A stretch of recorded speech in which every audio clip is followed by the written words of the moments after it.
And we are live. Welcome to the Political Orphans. My name is Nico and I am your in-house conservative. To my left, Rob Ambrose, our token liberal. Our goal is simple. We want to show you that it's possible for a lefty and a righty to not only get along, but to be able to have a civil conversation when we disagree. Because never forget, common sense has no political affiliations. What's going on, man? How's it going, brother? How are you doing today?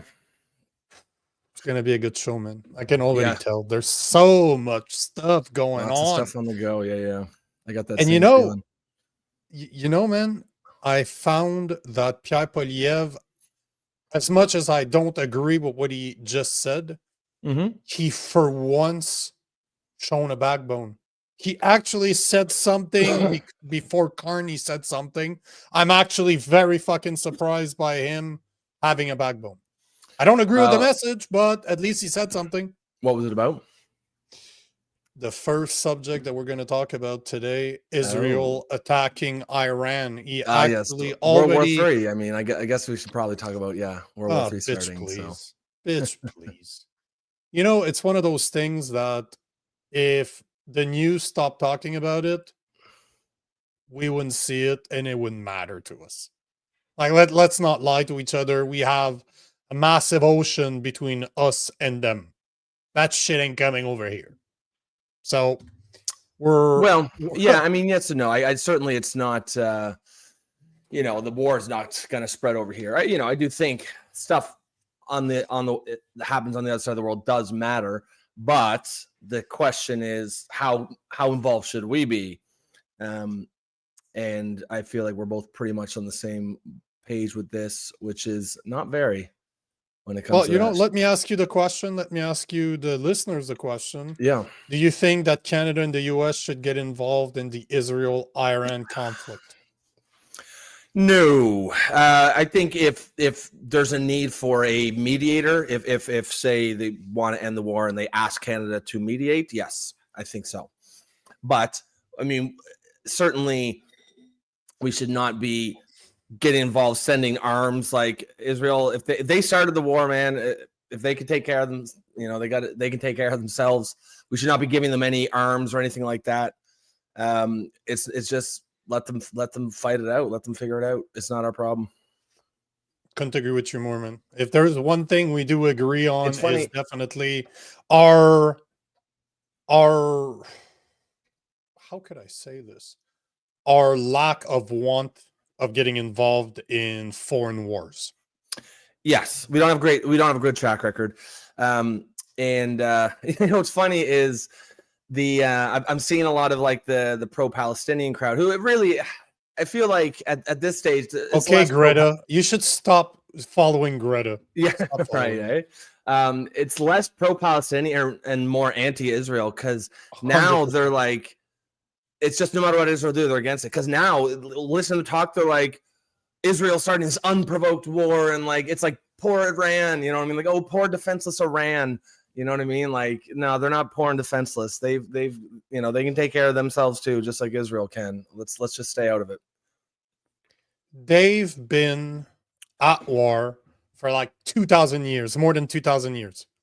The Middle East has been at war for fucking ever. Muslims have been at war with Jews forever. Let them fight. They seem to fucking enjoy it. Yeah, they love it, right? They don't want us to stop. There's a good reason why Israel has a great defense system, because they're always at war. Like, let's not lie to each other here. If it wasn't for the fact that they're always fucking fighting, they wouldn't have the Iron Dome. Well, no, they wouldn't need it. I mean, look at Canada. We're a fucking cream puff, right? We're not tough at all. And it's because we haven't needed to be, right? Like we're in a peaceful part of the world. We've got Big Brother down below us, so we can just be soft as fuck. And Israel, like other places in the world, that they have to be hard. They have to be tough. I mean, they clearly, like, these are ancient, like you said, these are ancient disputes. It's kind of the height of arrogance to think like, oh, I personally can solve this 2,000-year-old conflict. Like, it's not going to happen. You know what I mean? It's not, by no means should we be encouraging it or facilitating it, but frankly, by taking sides, we are facilitating it, right? We are encouraging it. I agree. Not our conflict. Plain and simple. Not our. Not have you our ever seen the circus. movie? Not our Have you seen monkeys. the movie with Adam Sandler? Don't mess with the Zohan. Zohan, yes. I have, but a long time ago. Remind me. What but part? Either way, like Adam Sandler is this old IDF fucking spy killer guy. Like he's just ex-military. He's a fucking beast, right? Yeah. Fakes his death to come to the US in order to style a hair. It's the dumbest fucking premise ever. But at one point he starts dating a Palestinian girl. And they basically say, you know what? We're in the US here. What's happening back home does not matter. Let's just be Americans. So as much as you can dislike, like as much as you can have an opinion as to what's going on over there, we're not over there. Their conflict is not ours. A serious comment. I thought there was a joke built into it because it's an Adam Sandler movie, but you're right. Adam Sandler's not an idiot. Like a lot of his movies, if you listen to it and just see what's on the screen and take it for granted, his movies are fucking stupid. But just like Family Guy, if you start listening to what they're saying, they're not stupid at all. Like there's a very big look at George Carlin. He was one of the most political guy, one of the best comedians of all time. The only reason guys like what's his name, Dave Chappelle exist is because George Carlin was there to set up the blueprint on how to do that. But that dude was extremely fucking intelligent. He just knew how to knew how to approach culture and politics in a way that you're what the fuck did you just say? So it's the same thing here. Like I'm not saying Adam Sandler's on the level of a George Carlin, but if you just that message is basically saying how I feel about it. You guys are here. Who the fuck cares what's going on over there? It's not your conflict anymore. Yep. But let's get it started. Let's go into it because man, there's a lot. There's a lot to fucking look at. Because I found a bunch of interesting videos, so hopefully we don't get in trouble for sharing it because they're not ours and there's a bit of violence into them. So here's a video CNN posted about 4 hours ago. Kind of gives an idea as to what's going on, why they did it, and what's actually happening there. There's also some of the response from the US in there. So I'll start this video and we'll take it from there. All right, let's check it out. Truly incredible video. Just look at these plumes of smoke, as well as a massive blaze. This was a scene in Iran overnight after Israel struck nuclear and military facilities, as well as targeted key Iranian leaders. In fact, 3 of Iran's most powerful men were killed, including its highest ranking military officer, Iran's supreme leader vowing to retaliate. And it seems that that's already begun. In fact, Israel's military says that it's currently intercepting drones launched from Iran. You see some live pictures right now over Israel where residents there have been warned to take measures as a state of emergency is in effect. Those residents preparing to shelter in place if necessary.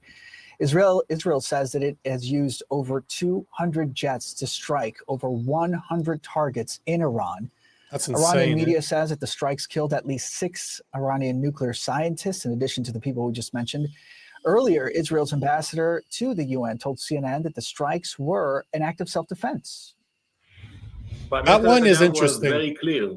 We took a preemptive attack to defend ourselves, and we are targeting the nuclear facilities and the ballistic missile centers in Iran.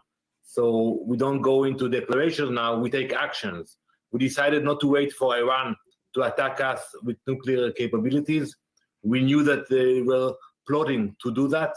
And while they were talking with many countries and negotiating, they moved secretly with a military plan to attack Israel. And what we did was an act of self-defense. And then there's this, You'll see, like I have a few videos to show because this is just like we're a third in, but this seems to be the main message is from the Israelis. They were planning an attack. Okay. I believe that the Americans are saying something similar. Don't quote me on this, but I believe that at one point in one of the videos they address it. But at least from an Israel perspective, that seems to be their main speech right now. Is the reason we did this is that Iran has been developing nuclear capabilities, and they were secretly planning on using it against us. So we didn't wait and we attacked them. But as you'll see, they'll talk about a meeting that was set on Sunday between Israel and Iran. And if I'm not mistaken, it was going to be handled by the US.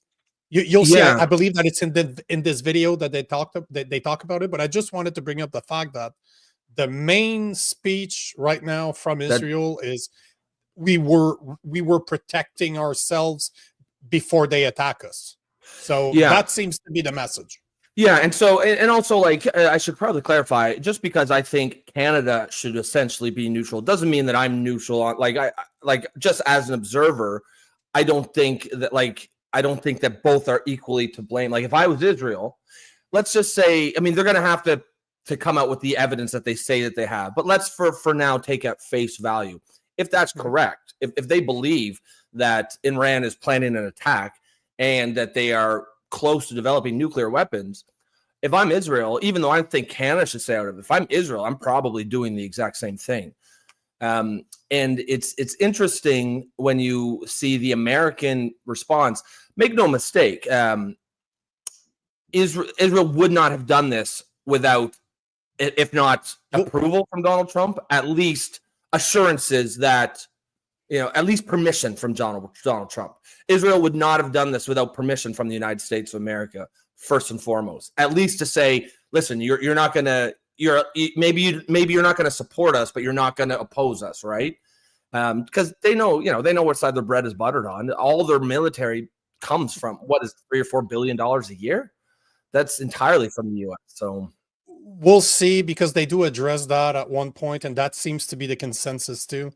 I believe that it's in this video that CNN talks about it, or in the next one, because I have a couple to show.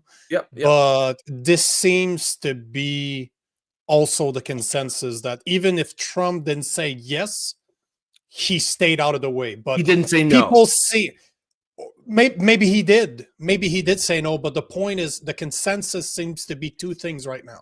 One, Israel did it to defend itself before Iran attacked them. And two, the US was aware. No matter if they blessed it, they were against it. Yes. They didn't want it. Whatever their opinions were, people seems to agree that there's no way Israel did that without telling the US. There's no way. Yeah. Hold on, not telling, informing the US is probably the term I should be using. And I would be shocked. Like, yeah, if America said no, flat out, don't do it, they still might, but I'd be pretty surprised if they did. I think they would have at least wanted to know, you won't oppose us though, right? You won't publicly say that we're wrong. And I don't think it would make sense to me. It would make sense logically. I don't have any proof that that's the case, but would it make sense to me? Yes. If I was Israel, which I'm not, but if I was, would I have asked, or at least informed the US first? Yeah, of course I would have. Yeah, I would think so. America's their primary benefactor. They are going to need, if American support for them collapses, then they're in a whole world of hurt. So they really need to be careful here, because they know, Now that said, I think it also probably I got a feeling America's probably fully on board with it. They're no friend of Iran. And in some ways, they might say, yeah, okay, well, let's let Israel do our dirty work here. America doesn't want to attack Iranian nuclear facilities. Let Israel do it. Time will say, brother. CNN has just learned that the strikes hit Iran's main uranium enrichment facility and came just days before scheduled nuclear talks with the U.S., which may potentially be up in the air. Those talks, they were set to take place on Sunday in Oman. No indication if those plans have changed. So wouldn't be surprised. Well, the U.S. has issued a security alert urging embassy employees and American citizens in Israel to shelter in place until further notice. This as Israel continues to launch strikes against Iran and Tehran begins to retaliate.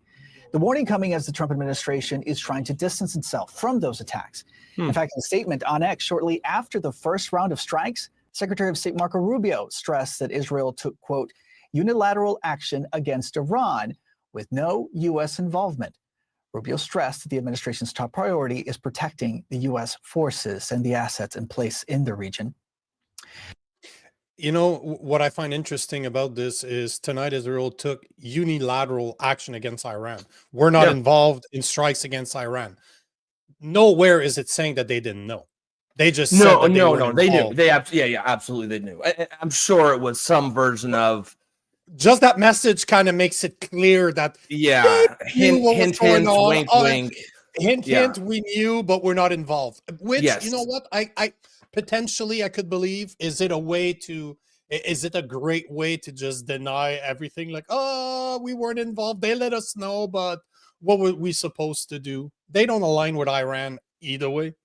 So no. I mean, and you know, obviously, like U.S. and Israel are allies, and U.S. and Iran are maybe not sworn enemies, but there's a lot of tension. So yeah, I mean, unilaterally, I think they want to stay out of it, but I would be shocked if they didn't give you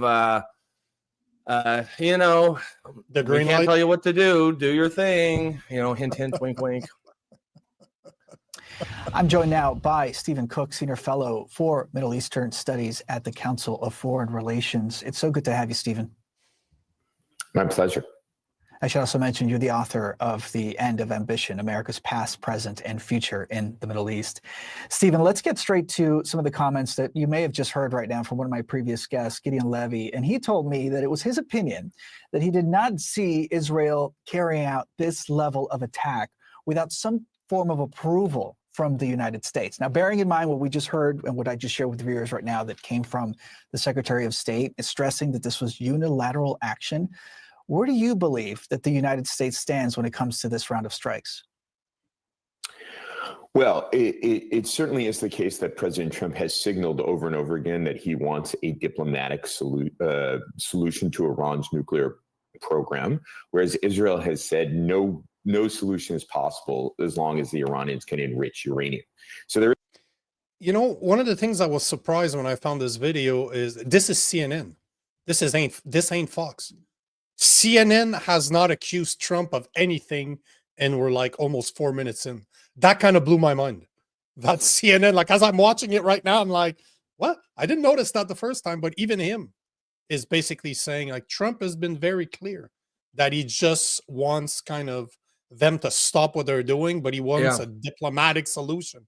I'm very surprised that they're not just throwing Trump under the bus as in bullshit. He didn't know. That's fucking bullshit. He knew. Yeah. CNN after all. Like, come on. Oh yeah. They're full blown TDS there. So Aaron Murphy says, "My vote for yes. We should get involved, meaning we should support Israel." Yeah, I mean that's certainly valid opinion.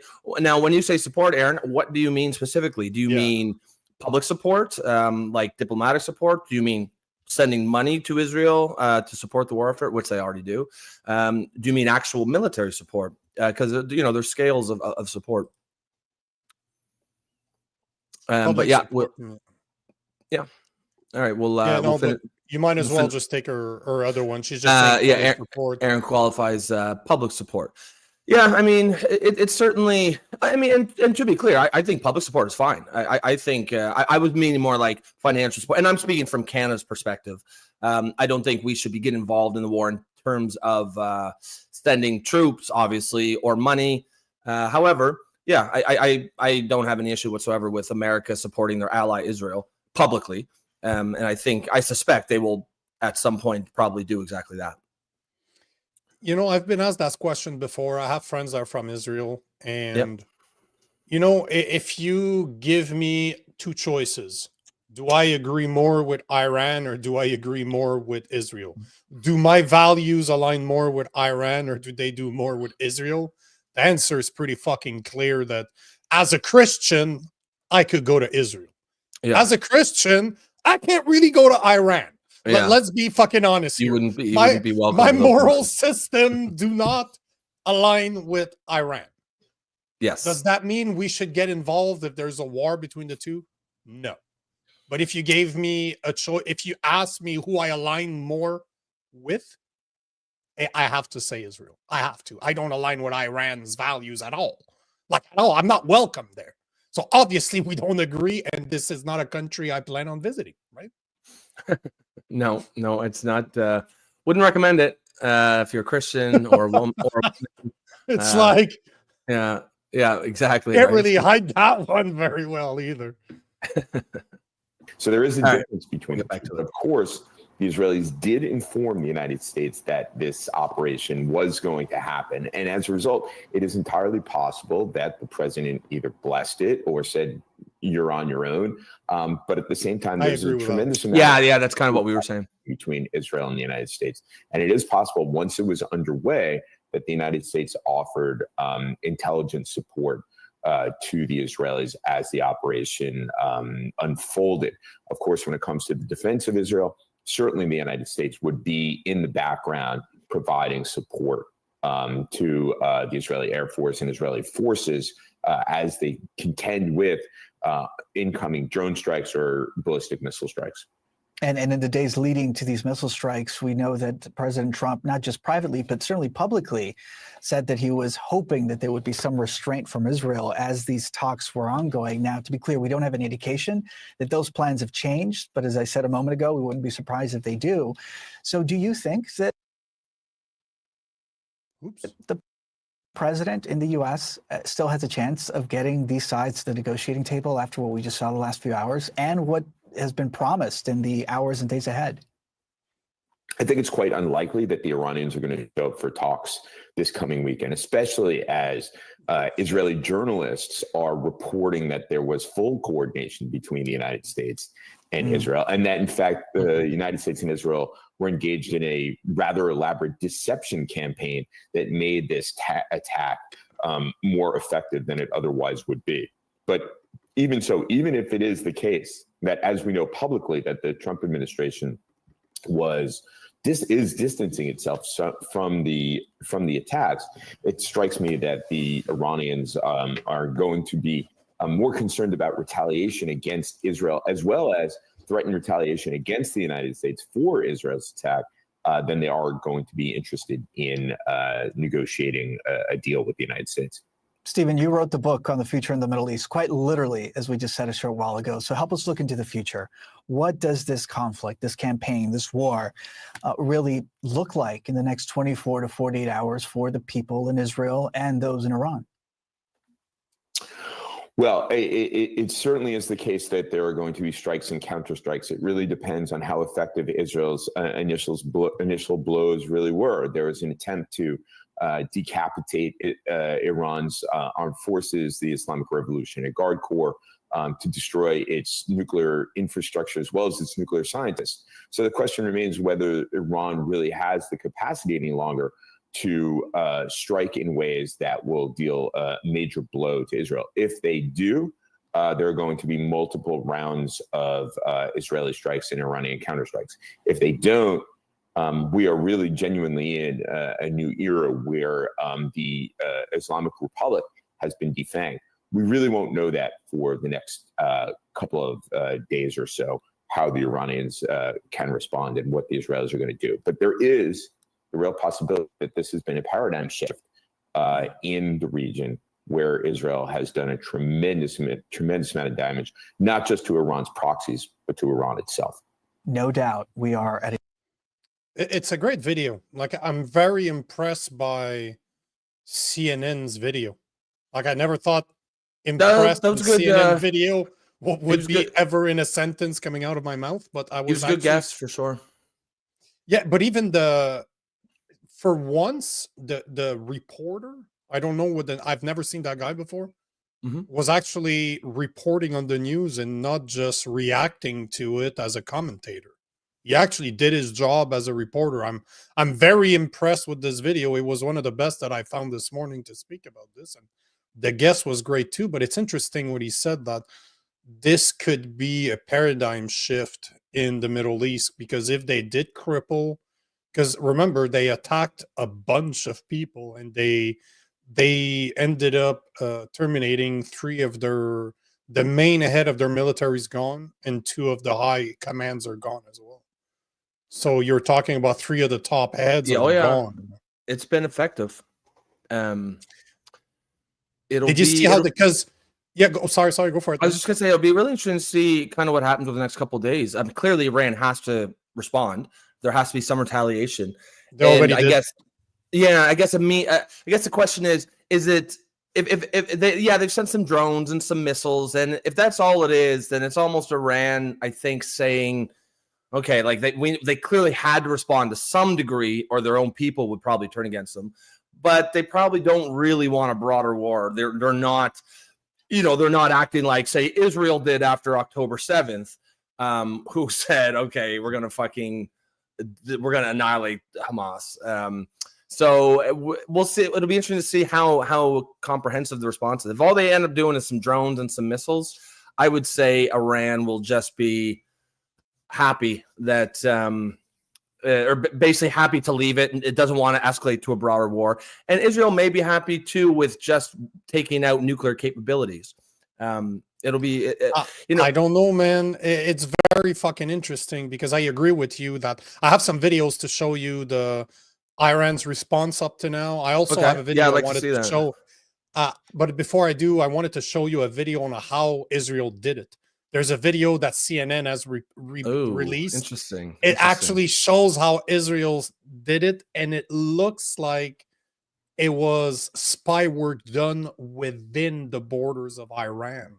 So somehow Israel was inside of Iran. Oh, they had a spy or something. Probably spies, because they were saying that more than 100 targets have been targeted. Wow. Jesus. Sound like me. I'm spending too much time. That's exactly right. Spending too much time with you. But before I do, I'll take Aaron's comment. I agree with you, Rob. My position is that as Canadian, though, we need to be more supportive for Israel's fight against the Islamic regime. I mean, I understand the support publicly, but I don't believe that we should be sending any money or any weapons down there. Again, we have a bunch of Canadians that are hurting here. I'd much rather take care of our own with our taxpayers' money than send it overseas to support Israel. And if this is the case, because I like the ending of that CNN report where they're like, this could be a paradigm shift. And you'll see the video I have about their counter. Bro, I had drones that looked more high-tech than what they seem to be launching. Like, I've had my professional drones. I was looking at this and that's it's not those are the drones you're sending. Like, how many kids are controlling those? Like, are they controlling them from their cell phones? Like, what type of fucking drones are we? I'm exaggerating. Obviously, I'm being an ass right now, but if this is what you got in response to Israel attacking you within your borders and taking out some of their top generals and doing all sorts of stuff. Yeah, it doesn't look like they're playing the same sport. I mean, and I think as Aaron had said, morning Beaver, as Aaron had said, I mean, I think I would personally like to see, Kane maybe speak, like, especially to the government. Mark Carney hasn't really said anything on this. I looked, they put out some very generic statement this morning that was something like, we urge Stop stealing my thunder. Oh, Stop stealing my thunder. All right. Well, we'll get to that. We'll get to that then. Well, I wanted to do the what happened, how it happened, Iran's response, what Canada's doing, and what Pierre Poliev said about it. Okay. All right, we'll get to that. Of course, Pierre Poliev doesn't have an opinion about Bill C-2, but he has an opinion about Israel on this already. All right, so let's we'll get to the next clip. But yeah, as Aaron, a military guy, I thought you'd like this. Oh, that's cool. Oh, I knew you. I saw that. I'm like, oh yeah, he's gonna like this. Right, so this is supposedly taking place within the borders of Iran. This is and in CNN, Iran. Yeah, that's what CNN is reporting, that Israel's spy agency shows how they attacked Iran from within. Huh.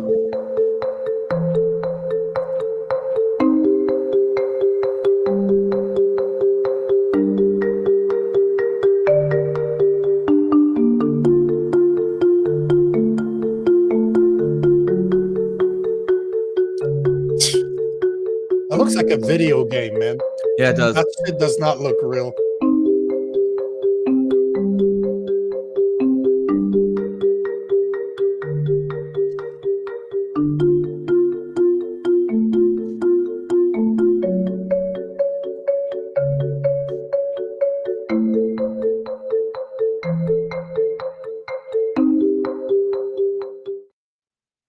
So first, Caitlin, You know, it That's doesn't cool. seem, but it doesn't seem like the same level of.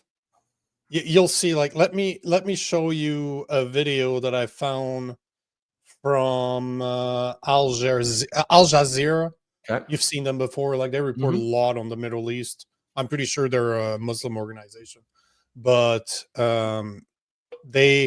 here's a video that I found about Iran sending hundreds of armed drone to Israel, and brother, like, I saw you just the video I just showed you that looks like fucking a video game. Like, it looks high tech as shit.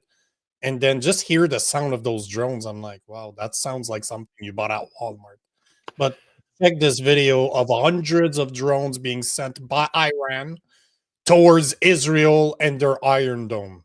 The spokesperson of the army also Obviously, she's not a announced drone, that they've obviously. detected the launch of 100 drones from Iran to Israel. Those drones expected to arrive in the coming hours, and it's not clear if that It just sounds like a shitty was lawnmower or the something. initial Iranian response, if it will just be limited to drones. But for now, Israelis staying close to shelters and waiting for more instructions from the home command. Well, the Israeli prime minister is really communicating with the world. He knows that attacking Iran is a point of consensus in Israeli politics. He heard almost immediately from the factions of the opposition, congratulating the army, praising the attack, saying that the public was behind it and that they would stand tall and steadfast. But he is preparing the Israeli public for the long haul, telling them that they will be in shelters or near them for some time, for at least 2 weeks. And the Israeli media is already talking about a dramatic increase in the purchase of basic goods by ordinary Israelis who are trying to prepare for that because a state of emergency has been declared. Do you see the difference? Like, I wish I could rewind this, but did you see the Israeli? They're having fun. They're like, oh, here we go again. Okay, I guess I'll watch TV tonight instead of being outside smoking. Yeah. They don't seem to give a fuck. When we were under an emergency, people were fighting for toilet paper. Do you remember that shit? Literally, do you remember that shit? That became the #1 items when we were on an emergency. People wanted toilet paper. Those fucks are almost making jokes in the aisle. Like, am I seeing you tonight? Are you watching the game tonight? Like, fuck. But those drones are not impressive. If that's all you got, like, that's your response. Like, Yeah. you just got attacked from within your borders, and it's gonna take hours for your response to get there. Like, Yeah, it'll be here in a few hours. Like, no one's there. I don't want to anymore. laugh at this. It's not funny, but you guys are not playing the same game here. Like, I think that the original guy, I should have remembered his name, but the guy from the first CNN video where he was saying that this could be a paradigm shift in the Middle East. If you got to judge by their nuclear facilities have been destroyed, and their response is a bunch of drones that looks like they were made in like the beginning of the 2000s, like the first generations of somewhat professional drones that came out. Like, yeah, they're I guess they're just going for for quantity over quality. I guess it's just flood the zone with as many as possible, and which kind of makes sense in the in the era of Iron Dome. Better to just have a bunch of cheap ones just slamming through. Get so many that the Iron Dome can't possibly knock them all down, and then get some through, rather than a bunch of expensive ones that there's only a few of them, so they're easier to shoot down. But at the same time, at the speeds that they're going, I don't think it's going to be a big problem for the Iron Dome to take care of it. No. because No, this war did 'cause not they're look not- like subsonic. Well, the They- Iron Dome they- is designed to shoot down missiles. Drones are not even gonna be close to that speed. So You want to take a few comments because I Yeah, got we'll another. There's another video I wanted to show. Yeah, we'll take a few of these here. So just go back to this one here quickly. Aaron said, my position, Canadians should be more supportive for Israel's fight against the Islamic regime. Yeah, for certainly publicly, I agree with you in the war. I don't think we should be spending money on them. We should not be spending the money. They don't need our support. They've got all the support they need from the Americans. And yeah, if frankly, we'll get to Mark Carney's response. I thought it was a bit weak. I thought, as you said, Nico, we are far more aligned our values with Israel than with Iran. And, it's like, and it's not even close. And it doesn't cost you anything to say things, to publicly support. I think that is probably, is what we should be doing. You just wanted to reread that message. Yes, because she agreed with me. you. Correct. You just wanted to hear a woman say, just as long as someone agrees with with me, I don't care. I'll just keep taking that question all show. Angry Beaver says we need to worry about our country before we help others. Leave them be. That's my 2 cents. Yeah, I mean that's kind of what we were saying. Because I feel like you are talking about actual financial support. And I agree. We do not need to be sending any money to help Israel fight their wars. Detective Gaines says there's a reason why Carney is fast tracking the 2% GDP military funding. Yeah, I mean, are you saying just because the world is becoming a more, I guess, dangerous place? And yes, I would agree. I mean, for like we did with Trump at the beginning, I'll say I'll always I'm gonna just talk about what he's doing on a case-by-case basis. I'll do the same with Carney. I think that move is a good move. I think it's a good thing to get towards, as long as he actually does it. I know he said it. Now he's got to do it. But if he gets towards 2% GDP military funding, that will be a good thing. And I will give him credit for that. there was a comment from, oh, Jesus. Detective Gates, they're Timu drones, yeah, basically. I don't want to laugh at that, but that's exactly what it looks like. It looked like such a weak fucking response, and I'm like, do those drones even have the capabilities of transporting something, or are they gonna go come out like kamikaze style and just yeah, like they're a missile with no charge? Like, is that what I assume that they've got an explosive charge or a warhead in them. And if they can get through the defenses, then they're just as effective as any other explosive. I guess it's a question of if they're able to do so, if they're able to get through. I don't know. I think so far I haven't heard of any major damage done to Israel. So unless Iran has probably haven't arrived yet. Yeah. I gotta They'll be there about a week to 10 days to get there. Fuck's sake. There was a bit of forward. There were front wind. A wind, yeah. So, a wind in the face. They're going slow, or they're going sideways. Yeah, they're gonna end up over the Atlantic. We overshot them. There was too much wind. I should laugh at that, but Bumpy Johnson. The military precision of Israel is second to none. The rank of major general is now deceased in Iran. Yeah, I mean, just from a purely strategic military objective standpoint, it was so far it looks like a smashing success.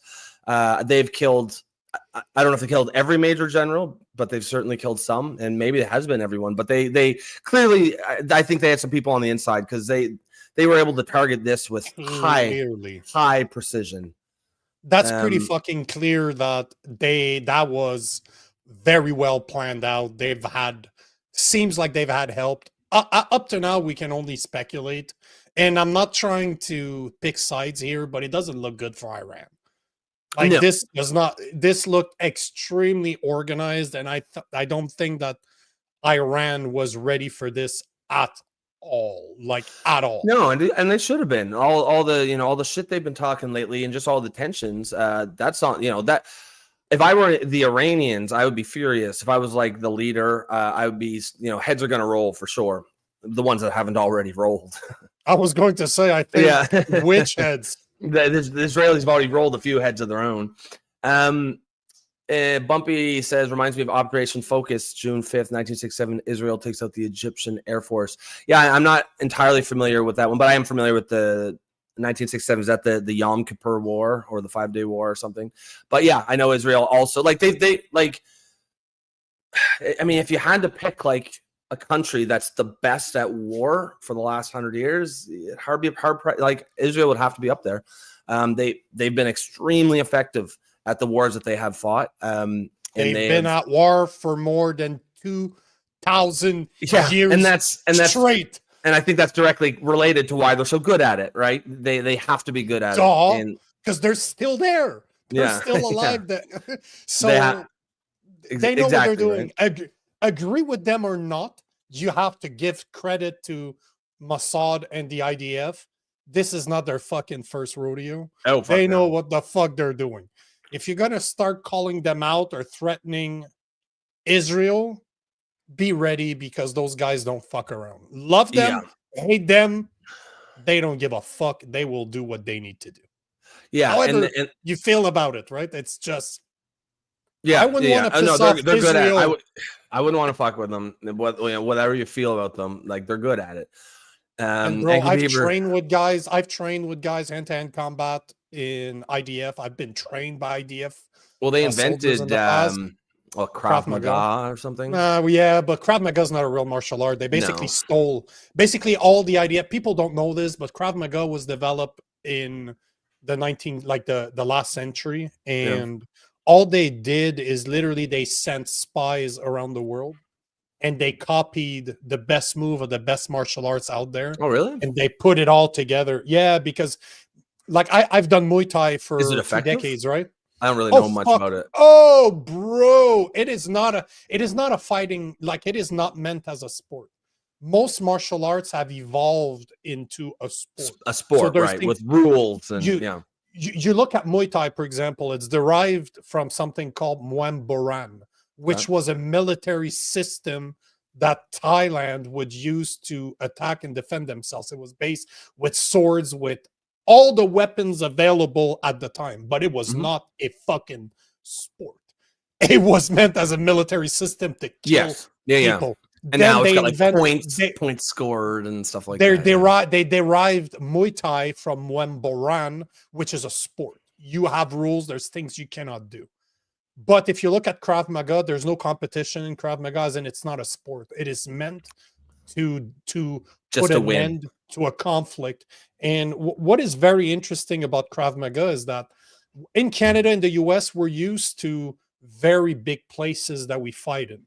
Our cities are big. We have a lot of land. You get snipers that can fucking shoot you 2 kilometers out. In Israel, it's not like that. It's a small country. Everything is very compact. So if you look at the bullpup design, you know what a bullpup firearm is? Yep. So I'm a big fan of the bullpup platform because the mechanism, instead of being in the middle, is on the stock, at the buttstock, so that your barrel can be almost all within your gun. So you can have a 16-inch barrel and you have 3-4 inches sticking out. It's meant for close combat because the weight is behind on your shoulder. You're capable of holding it with one hand, and on doing, you can open doors, and then right away you're right back on your gun. So I trained with those guys. I trained with some of the guys from the IDF, my Krav Maga instructors from there, and it's just lethal. They're meant to, it's kick to the balls. If I have access to your balls are getting kicked. No questions about it. Front kick to the balls, on to the next one.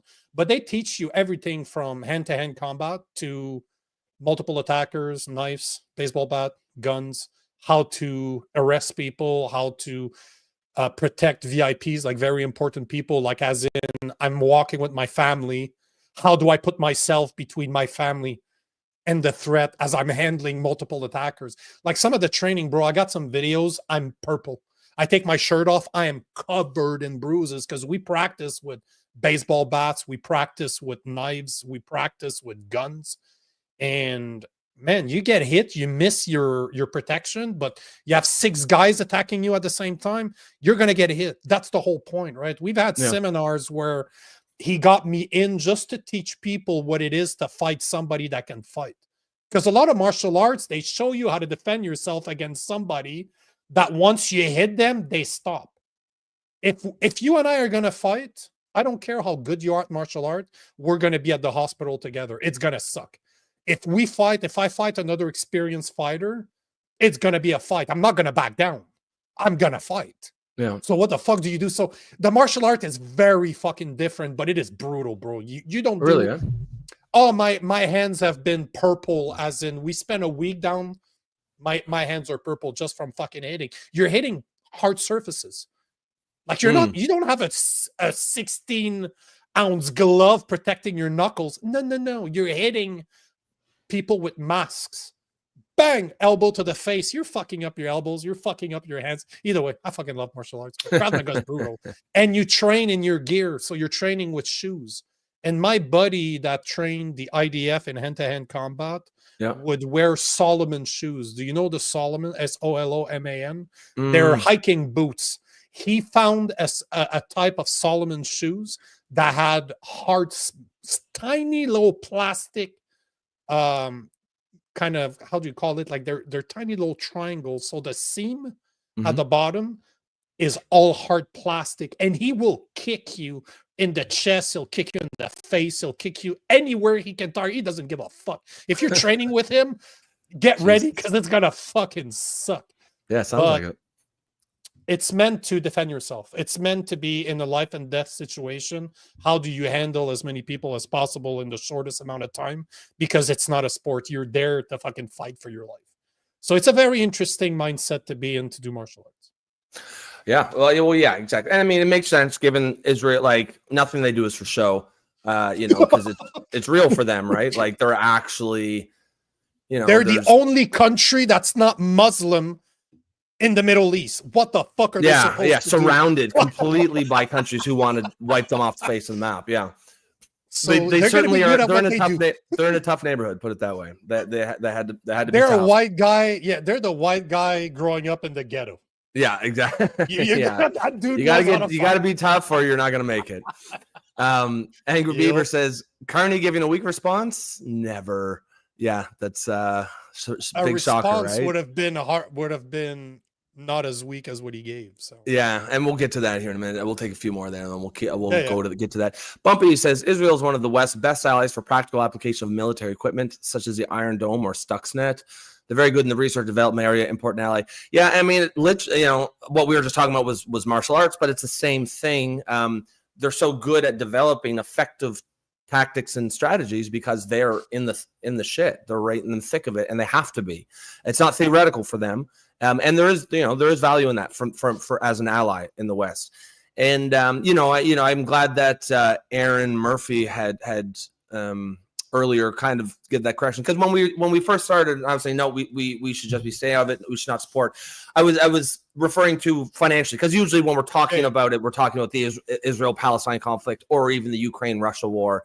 But I do believe that as an ally and a good one, we should be certainly publicly supporting them.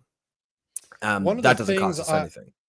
I did a podcast. I recorded a podcast with a very prominent Israel Jew from the US. He grew up in Israel and now he lives in the US. And he talks, obviously he's pro-Israel. He talks about it all the time. And one of the points that he made is that one of the reasons why the US gives so much money to Israel every year, especially as military contract, is because they are getting their technology in exchange. So the Golden Dome that Trump is developing in the US it's based on the Iron Dome. Technology that Israel has developed is what they're getting back with their investment. So the way he was selling it, it's not like they're giving them wad of cash as in for no reason. Yeah. No, more than that. The way he was explaining it is that they give them kind of contracts saying, we will give you that much in exchange for technology. So they're kind of doing an exchange. I should go back and re-listen to the podcast, because the guy's brilliant, right? Agree with him or agree with his views or not, he knows his shit. He's very well informed because he comes from that world either way. But all to say that they're not just giving them money; they're giving them weapons. They're kind of giving them weapons in order to get their technology back. It's like, give us what you've developed. It's Like, it's in an exchange. exchange. They're getting Yes, something 100%. back, and there's also diplomatic and political benefits to having Of course. an ally in the region that's obviously highly strategic because so much of the world's oil comes from it, and there's benefits to that as well. It isn't just, I know, like, when Jason's on the show, when we talk about Israel, it's all about Israel Palestine, but the fact of the matter is the Israel-Palestine is like a side issue. Like, I know for the, many on the left, it's like the only issue as it relates to Israel. But there's actually much bigger issues when you zoom out as it relates to Israel. And, they definitely, I think the left can't separate. They can't just get their mind off the Israel-Palestine conflict. But that's really kind of small potatoes when you look at the whole big picture of what Israel's involved in. Beaver says USA has been helping Israel perfect the Iron Dome with the understanding that they get the technology as well. And we're seeing it in real time. Now it's the Golden Dome, and it's a bigger scale because it's obviously applied to a bigger area. But that's, I think, direct sort of evidence of exactly what happens. America gives them money and military expertise and equipment. They develop technologies and they perfect it on the battlefield. That's another thing is you need a war to prove and improve these technologies. That's why, in some ways the West is so obsessed with the Ukraine conflict, because it's the proving ground for a lot of the technologies of the future. And that looks like it's going to be drone warfare. And that's fucking terrifying. 100%. It's fucking terrifying. I don't know if you've ever looked into the way drones are handled. It's insane, because there's bases in Nevada, because all they're doing right now is that they will have drones on what used to be aircraft carriers, or they're going to have them in bases in the Middle East or overseas. And you have a bunch of military guys that are somewhere in Nevada that are remotely controlling them. Because it's not like the drones that I buy that can go 8 miles away from me. No. Yeah. Those are meant to be remotely controlled from pretty much anywhere in the world. And those are they're calling them drones, but we're talking about the size of an airplane here. We're not talking about something you would hold in your hands. Like, those things are massive. But what's interesting, I should look at the documentary, but there was a documentary I watched years ago, how the U.S. military had been hiring gamers in order to control them. Because there's no... But do you know why? It's fucked up when you look at the intelligence behind it, the psychology as to why they did that. Because I grew up a gamer. I'm a massive gamer. I stopped over the past few years because I just don't have the time. But I fucking love video games. But I don't attach what I'm seeing. Let's say I'm playing any military game that's out there. I don't see this as a real target. I don't see the person that I'm killing as a real target. Imagine that you can have a bunch of gamers that are used to controlling airplanes, like doing airplane simulator. Now you're giving them real drones. But in their heads, what they're attacking is not real. They're so used to seeing this on the screen that you can detach yourself from the actual target. You're just accomplishing a mission just like you would do in a video game. It's fucked up when you start digging as to why they chose gamers. It's insane. It's absolutely insane. I don't know if they still, but hold on. I don't know if they still do it, because the technology over the past few years has evolved, and I'm sure that the guys are getting trained in the military from the get-go. But back then it was new technology, so they used gamers because they were very good. Like, their reflexes are extremely good. Because that's what they've done for 40, 50 hours a week for 10, 20 years. It's a skill, right? It's like anything else. Yeah, if you put that much time into it, you're going to get it. But what you're talking about there is actually something I was going to kind of discuss about drones. And I think this is something we all need to start thinking about as we go through, this next type of warfare. And it's exactly what you just said, because they think it's a game to them, right? And there's a really good book called On Killing. And it's written by a U.S. colonel or something. I forget who wrote it, maybe 10 or 20 years ago. I remember reading it. But the basic premise was there's a direct correlation between how difficult it is to... it's like... Yeah, that's exactly who it is. That guy? Yeah, that's 100% who it is. It's a great book. And basically the entire premise is that there's a direct correlation between how difficult it is to kill someone and how much effect it has on you based on proximity. right? It's much, and instinctively and intuitively, we all kind of understand that. It's much harder to stab someone to death looking in their eyes than it would be for a sniper from 2 kilometers out. They're bleeding all over you. You're hearing the noises, of course. And he was saying much of what PTSD is actually, he was like looking at PTSD rates from, U.S. bomber pilots was almost non-existent compared to the frontline soldiers, even though the bomber pilots were killing many, many, many, many more people, because they were essentially removed from it. And then when you're talking about drone strikers who were doing it in their fucking living room back in Ohio, flying into fucking weddings over in Pakistan. It's not real. It's not real. And I think that's a real serious issue, because now we're getting into this we're just making it so easy to kill people. There's no effect. Like, in some ways, just the psychological effect of stabbing someone, murdering someone, acts as a brake on it. It prevents a lot of killing from happening. But now when you're making it so easy with no psychological effects, I think that's going to have a lot of, we need to be very careful where we're going with this. I read an article the other day. It was in the New York Times, but it was really good, about the increase in drone warfare. And they were interviewing a few frontline soldiers who have been injured or whatnot. And they were saying, it's weirdly personal, because, it's one thing when artillery shells come crashing down, you have to hide, and maybe you can, maybe they kill you, but it's not personal. Whereas, like, he's like, you hear this buzzing, you're over there, you hear this buzzing, and it becomes weirdly personal, because this one specific drone, he's like, there are cases where that will attack one person for days. Like, it's almost like this drone is coming after you personally. It wants you personally, and that really fucks with you too, and that's really terrifying when you think about it.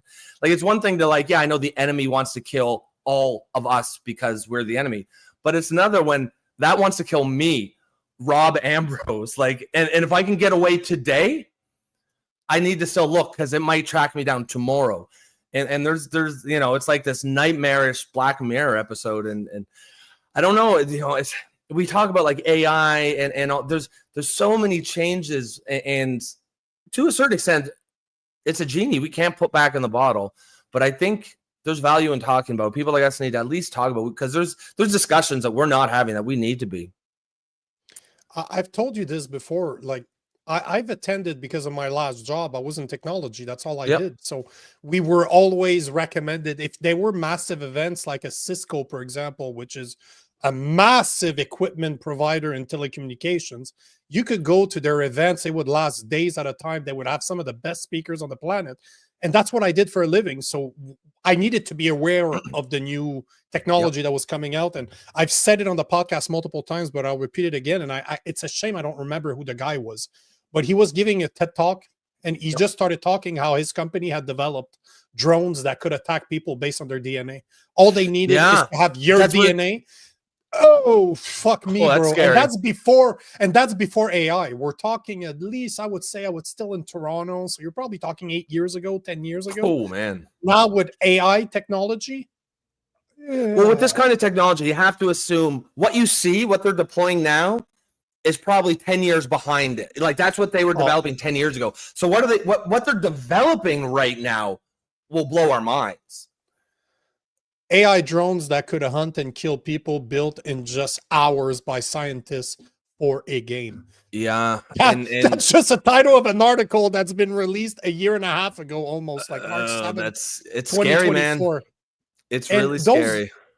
Bro, there's a podcast with Joe Rogan. I have to rewatch it. It was a scientist that came in and saying that, like, forget the drone part. Like, what she was talking about is like light years ahead of drone technology. But what they were doing is that they were able to take, let's say, moth, like, like the night butterfly. Mm-hmm. They were able to put chips in their system. So what they were doing is that they were bioengineering moth, for example, with implants that allowed them to be controlled. So they would design them with the implants as an embryo, so that their bodies form around the implants. And then once they were adult, they could control them remotely. So it is a living entity with biochips in their heads that could be remotely controlled. And that podcast is 3-4 years old. And she's talking about this from 10 years ago. So that technology, they were testing that technology 15 years ago. 15 fucking years. Imagine where they're at now. So that's where when you hear conspiracy theorists say, "Oh, have you ever seen there's bioengineered mosquitoes that could deliver that could deliver whoop whoops naturally? They release them into a population and people get injected with whatever the fuck." And this is not a conspiracy theory. Those didn't exist. They're just, it's fucked, man. If you start looking at the technology that's there, we are at least 20 to 30 years behind the technology that's there. And you know, Lockheed Martin, you know, the company, I used to sell them services back in the days, like on a very, very small scale, like extremely small scale. But there was, I remember watching a video from one of their VPs. You know, it's back in the days where it was a camcorder, and the guy's following one of the heads of Lockheed Martin, and he asks him a very conspiracy theory question. He's like, "Do you believe in ET?" One of the VPs of Lockheed Martin, arguably the biggest or second biggest weapon manufacturer in the world. Guy turns around before he walks into his private jet, looks at the guy, he's like, "I don't know if ET exists, but if he needs a ride, we can bring him home." Goes in a plane and leaves. People are like, "Oh, what does he mean?" Okay, hold on here. Did you not just fucking hear what the guy said? He basically alluded that he might have the technology to bring him home. What the fuck does that mean? We're not talking me saying this as a joke. Oh yeah, no, they definitely, you know, one of the main heads at Lockheed Martin laughing about how they have the technology to bring ET home. I don't know if ET exists, but if he needs a ride, he can let us know. We'll bring him home. That was 20 or 30 years ago, bro.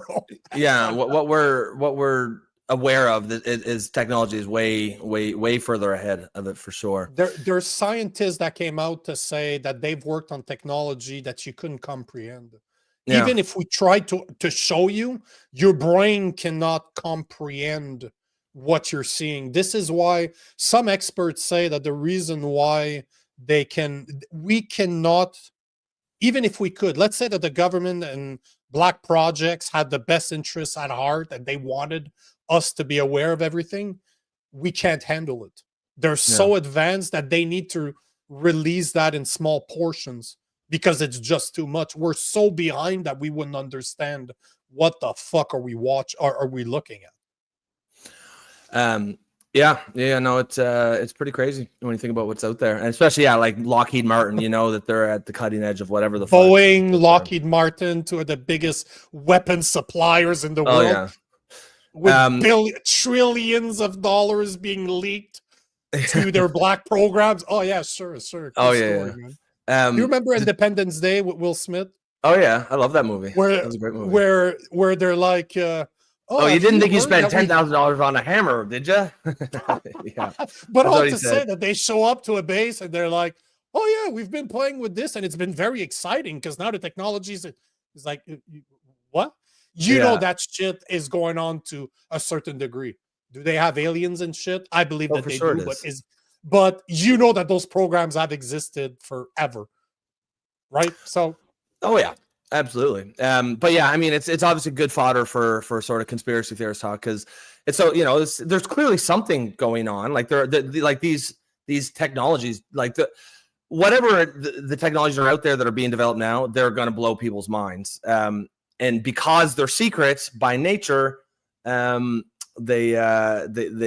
certainly lead to, you know, because it could be anything. It leads to the imagination to go a bit wild for sure. Bumpy says, "I don't believe Bob Lazar." Who's Bob Lazar? Bob Lazar. Oh, okay. Bob Lazar is an engineer from the US that for at least 20, 30 years. I've been following Bob Lazar forever. And he's been talking about technology that they have been developing as in military black projects behind the scene. Oh, okay. And he's been talking about it since the 80s or the 90s. And funny enough with Bob Lazar is that some of the technology that he's been telling us about for 30, 40 years is starting to come out. It's starting to be normal. Like it's starting to see some of the technology is being used in today's world. So is he right? Is he wrong? I don't know, but I love this shit. I love to listen to I mean, these I guys. feel like for me with that stuff is you have no way of knowing. It could just be a guy talking bullshit, and it could be true. And so it's like, I mean, if you have no way of knowing, I don't know. I'm okay just sort of not coming up, having an opinion one way or the other. Gary Barrett says Archaic's channel blows Bob Lazar out of the water. Is that, I assume it's the same kind of thing?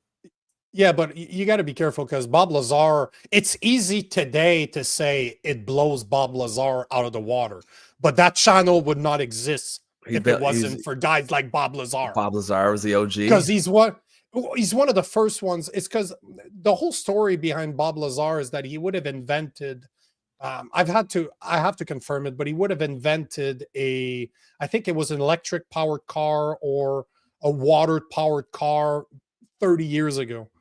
And just for shits and giggles, just because he's fucking brilliant. And then he would have went to MIT. And he was just a very smart guy, but he sounded crazy. Just looking at Bob Lazar, you're like, yeah, he looks insane. He just looks like a crazy at him, person. No, but he looks like a mad scientist that invents some really weird shit behind the scene. Like, tell me that dude does not look like an old. Oh yeah, he looks like a kook for sure. But he looks like the type of guy that he's either absolutely brilliant or absolutely fucking insane. Like, there's no gray area with Bob Lazar. You either believe him or you think he's fucking nuts. It's either or. But he's an OG. He's been in that world for... Look at that. Like, those are conspiracy theorists where the book, you can tell that was written in like the 80s or the 70s. Like, just from the look, right? Just look at the look. You know, when they had yellow glasses, like they're not even white. They're not transparent. They're like, oh yeah, it's got those Jeffrey Dahmer glasses. That's 80s.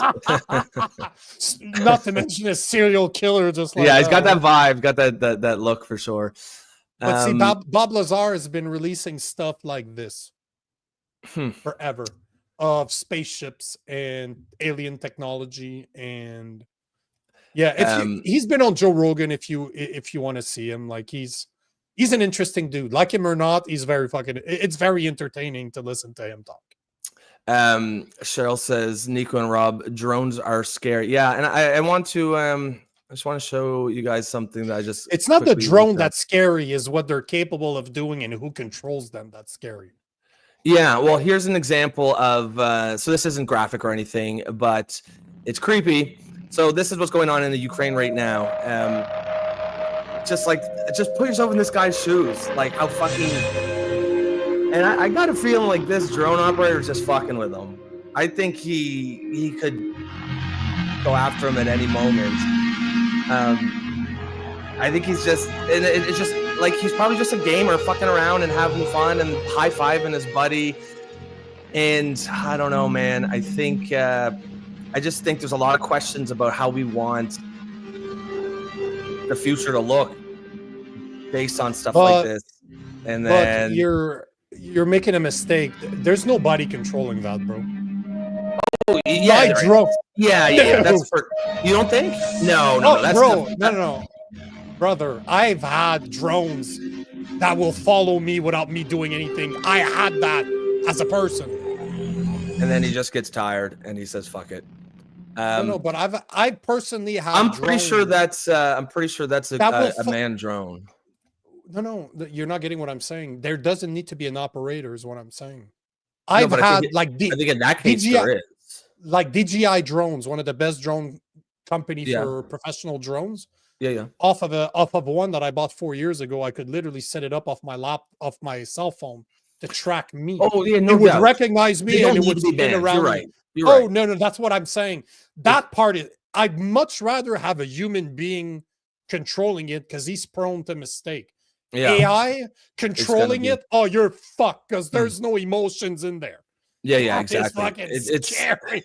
I like the human operator better than the AI that has no conscience, that just enter, follow, kill guy, enter, done. Yeah, follow, kill that guy specifically, that one guy. Yeah, it's a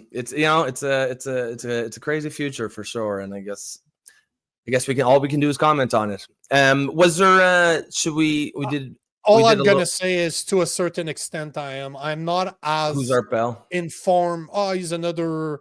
I guess Same guy? you could call him a conspiracy theorist or an American broadcaster and author, is how they describe him. But Okay. he's my type of guy. He's the type of stuff that I love to watch. So, but I don't know him as much as I know others, like Bob Lazar, for example. I don't know. I grew up listening to Bob Lazar, so he has a personal spot in my heart. But I don't know Art Bell as much as I do, but I know the face. Just looking at him, like once you've been in that world, you recognize his those face. Like I recognize that Art face. Bell? Yeah. I recognize George Noory. Same thing. I've seen some of his stuff. Like George Knapp, same thing. Bell, same thing. So you start recognizing there's not that many of them that talk about that stuff, there. Right? And those are OGs. Like it's not the new guys that create videos on TikTok with little music in the background. They're trying to sound scary. No, those guys they're the OG, right? I remember the OGs. Oh, he's 75. Oh, fuck. I don't know. Those guys have been around forever, bro. Like look at the mustache. Like that's an original mustache. Like that was he hasn't shaved that off since it's been popular in the 70s, right? That is that is definitely an OG mustache. Angry Beaver says correct. We're always reminding us, guys. Remember to like and share the chat, please, as well as subscribe to the channel if you have not yet already. And if you really want to support the show, you can become a member through the YouTube channel. It's only $2.99 a month. It will give you access to the Discord server, and it supports the independent journalism and the community here that we're trying to create. One of the things, just before we swap, this is one of the first book I read on this. I just want to show how long I've been in this. All right. This is one of the I used to work in a recycling plant at the beginning of my studies. Like I was working there, and before I went back to school, I started working in a recycling plant, and I found this book called Chariots of the Gods. Oh, I've definitely heard about this. This is like a famous I'm like 99% sure that guy is. Oh shit, he's still alive. I thought he would have. Is he still alive? Okay. Eric von Deniken. But yeah, I found this book at the recycling plant. You know, you have massive conveyor belts and all the stuff and you need to filter through. That was one of my first conspiracy book that I read so many fucking years ago. Man, we're going down. Yeah, there you go. That was exactly Chariots of the Gods. Yeah. I know roughly what it was about. But yeah, classic conspiracy theorist literature for sure. Yeah, bro. I just show you? I just wanted to show you something else because I'll verify if Carney has said something about Israel just to kind of finish that. Well, I did. But when I looked, he did not. The last statement that I had seen, at least on his X, was about the Oilers, Edmonton Oilers winning their game yesterday.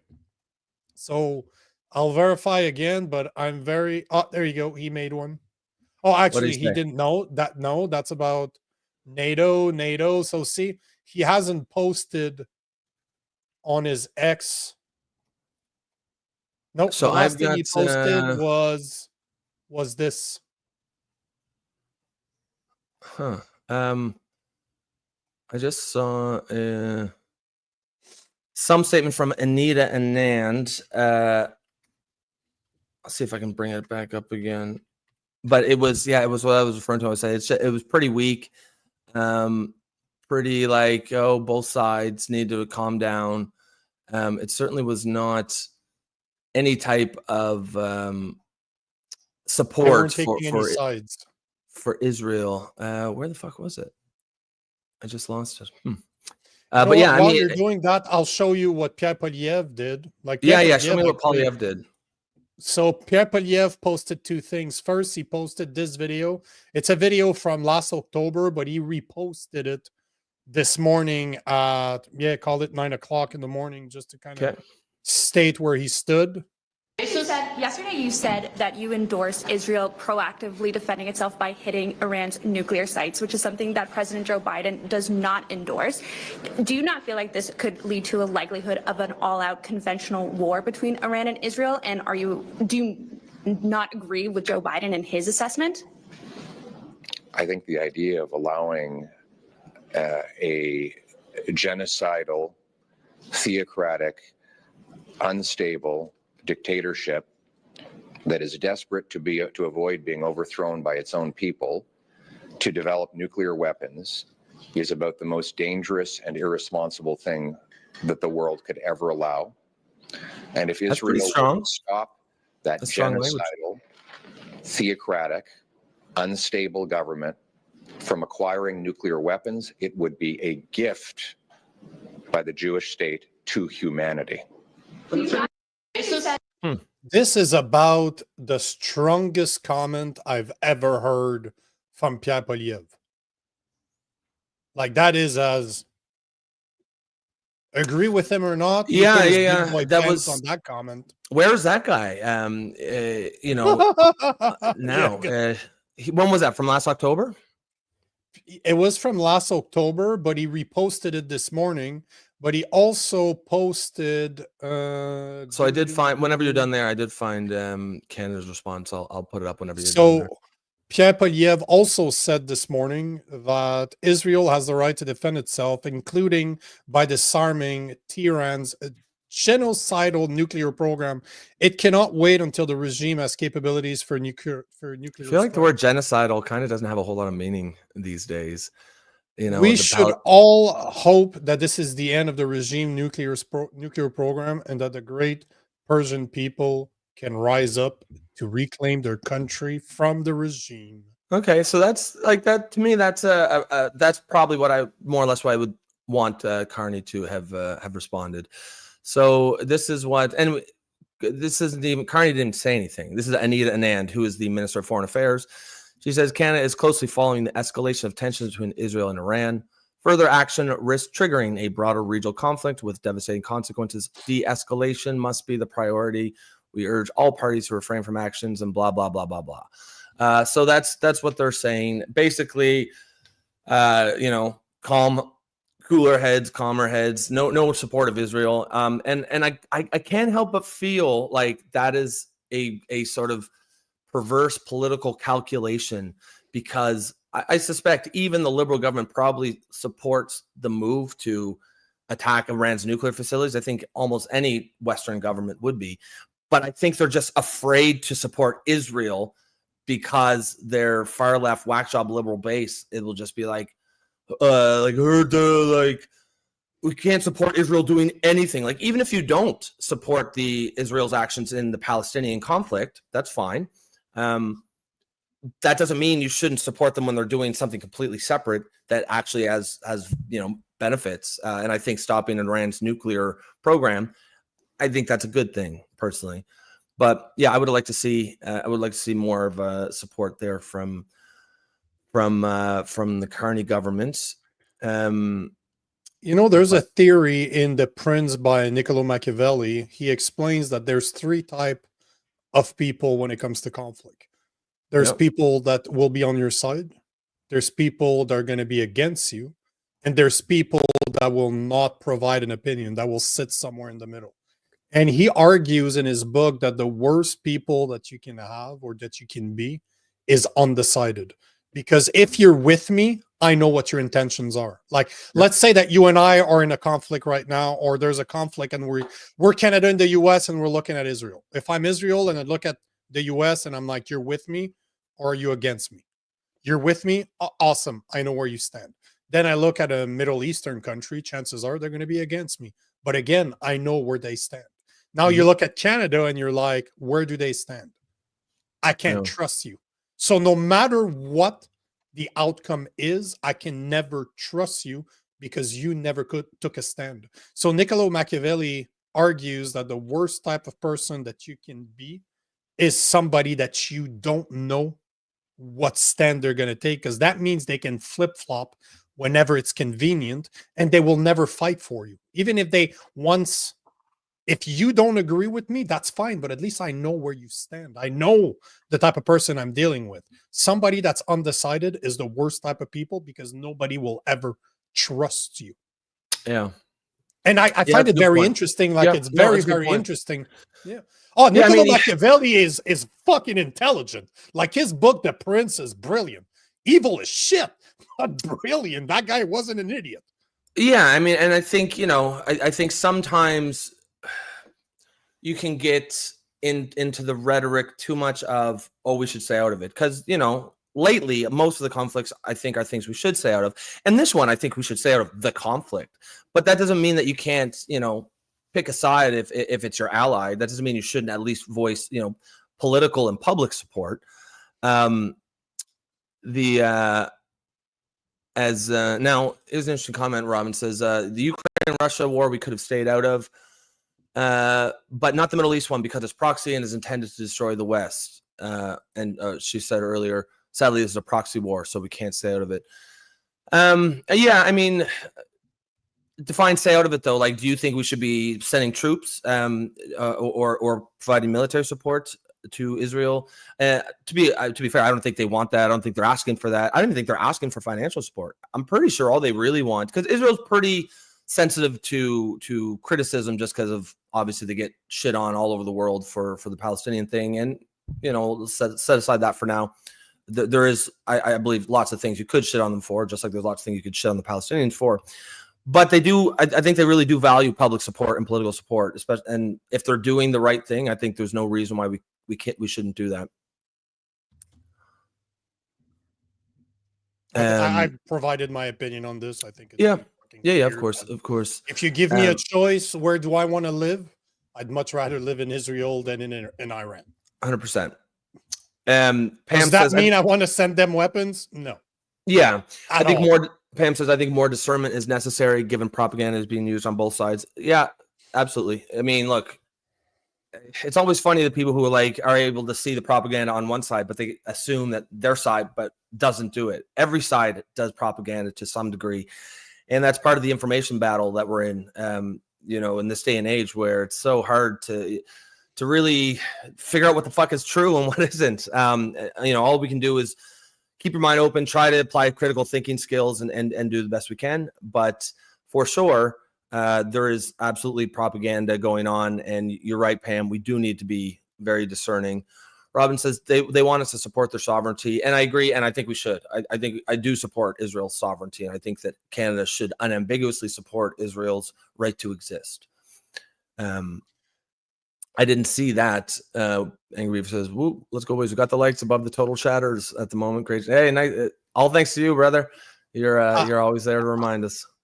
All I wanted to say about this comment is, if I could create just like a little icon so he can put next to his name, and it's two pom-poms. He's like, the cheerleader. Sorry, bro, I don't want to say you're a woman, but you're leading. You can be a male cheerleader. Oh yeah, that's not gay at all, right? But he is encouraging. There was one last comment I want to take, and then we'll move on, from Chris H. Just because it was it did provide an opening for a little bit more debate and discussion. Chris says Canada and the U.S. are technically already involved because Israel has no power or military capability without the weapons the West, including Canada and the U.S., provide them with. Yeah, I mean, they do have their own industries. They do build some stuff, but that's not, I mean, I feel like I could quibble a little bit, but yeah, let's, for the sake of argument, I'll broadly agree with that. That mostly Israel, I mean, it's fair to say, I think Israel's military power or strength, whatever it is broadly thanks to the West. I think that's a fair statement. He then goes on to say the Palestinian issue is tied into the rest of the Middle East as a whole, because what Israel is doing to Palestine, they want to do to the rest of the Middle East. The left is kind of right on that one. And that one I don't necessarily agree with. And I appreciate your comment. There are certainly commentators here, Jason stands mind, who are, firm, who would definitely, agree with you on that and be firmly, pro-Palestinian side. I think for me, I think Nico's probably the same. We've talked about enough. I think we recognize there's shitty things done on both sides, and it's their problem to sort out. I think I don't necessarily agree that Israel is this like genocidal country that just wants to dominate the entire Middle East. I think they want to be safe, and I think that's the right.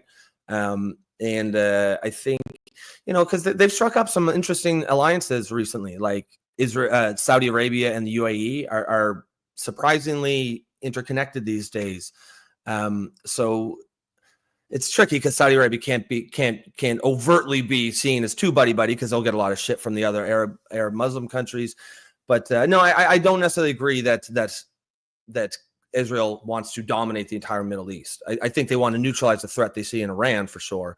I haven't seen any evidence that they want to sort of take over the Middle East or put their boot on the neck of all the other countries there.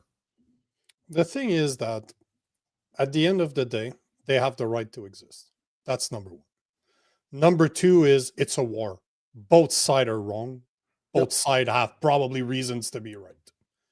But one of my buddies told me years and years ago, and he's a big Israel fan. Like he's a guy from France, but he spent some time in Israel. And he passed a comment that always stood with me is like, if the countries around Israel would stop attacking Israel, the war would be done. If Israel stops defending himself, they're dead. Do you know what I mean? So my buddy was basically the other countries in the Middle East could drop their weapons and Israel would probably just finally will go back to doing what we're doing. If Israel would drop their arms, they're fucked. They're going to get invaded. No. So, and if you look from a culture's perspective, who do I align more? In Israel, you can be gay. In Israel, you can be Christian. In Israel, you can be pretty much every type of person that you want to be. It's a Western country by values. Try doing that in Iran. Try doing that in Egypt. Try doing that in all the countries that are around Israel. Palestine being one of them. I'm not sure I would be very welcomed as just a straight Christian. It would be a problem. So at the end of the day, do I think that one is right, the other ones are wrong? No, they're both wrong, and they're probably both right in their own rights. But at the same time, I agree. My morals align with one more than it does the others. Again, does not mean I think we should support them monetarily, send them weapons, because we have plenty of Canadians that need help, and I'd much rather we concentrate on our people. But to say that you morally align with Israel more than Iran is just a fucking fact when it comes to me. And I think most Canadian, if you understood what the fuck Iran is, you'd align with Israel a lot more. Queers for Palestinians would not survive very long in Palestine. They'd survive as long as they want in Israel, but not in Palestine. I mean, that's the thing that always just kind of makes you shake your head. Like the people who are I saw that. Angry Beaver says, me as a ginger white man, I would be the embodiment of evil. He said, you'd be off the roof real quick. You'd be cooked. You know what, bro? My wife is a redhead. Like you're ghost, white as a ghost, freckles, orange hair. The only thing I ask is that my son is not a ginger. That's all I ask. I feel like the ginger genes are powerful, though, aren't they? Like if one parent's they're weakish. No, they're weakish. Oh, are they? Okay. Oh yeah, they're calculating that within the next 100 years, gingers won't exist anymore. Oh, thank God. Because their genes are. Oh yeah, tell me you don't like ginger women, you fucking liar. I actually don't. I actually have no issues with gingers. I like them. Yeah, but it's not the same thing. A guy and a girl. A ginger guy. I'm sorry, Angry Beaver. Oh yeah, I know what you mean. I'm sorry, bro. I'm sorry. I just told you I wanted you to be our not our mascot, but our cheerleader. And now I'm kind of alluding to the fact that I don't like ginger guys, but that's not what I mean. I feel like every ginger has to have come to their own peace with it. It's not going to be an easy one. Yeah, that's what I mean. Exactly. That's what I mean here. Exactly. Gingers have high tolerance for pain. That's exactly my point. They have to accept it. But see, he's right. They're a dying mutation. That's exactly what I was saying. I saw some articles saying that within the next 100 years or so, they've completely disappeared. So I'm a ginger. I'm used to staying at corner parties. I can hear that as like the video, like a meme, like you see it where it's someone says like, I'm a whatever. I'm used to blah blah blah. I can see that in my head. I'm a ginger. I'm used to I staying. really in the like corner. Angry Beaver. Beaver has a good sense of humor. I like it. Yeah, I like it it's a lot. funny. You want to take Ruby K's comment? Yeah. And then Ooh, we'll and move on? actually, Ruby, is this your first time commenting? If so, welcome. Hopefully you stick around. She says, I don't think Israel's pure. There's a lot of darkness there as well. Like everything, if we have to pick least of evils, I would side with them. However, I'm not aligned with either, really. Yeah, I mean, the fact is they're human. Ding, ding, ding, ding, ding, ding, yeah. ding, ding.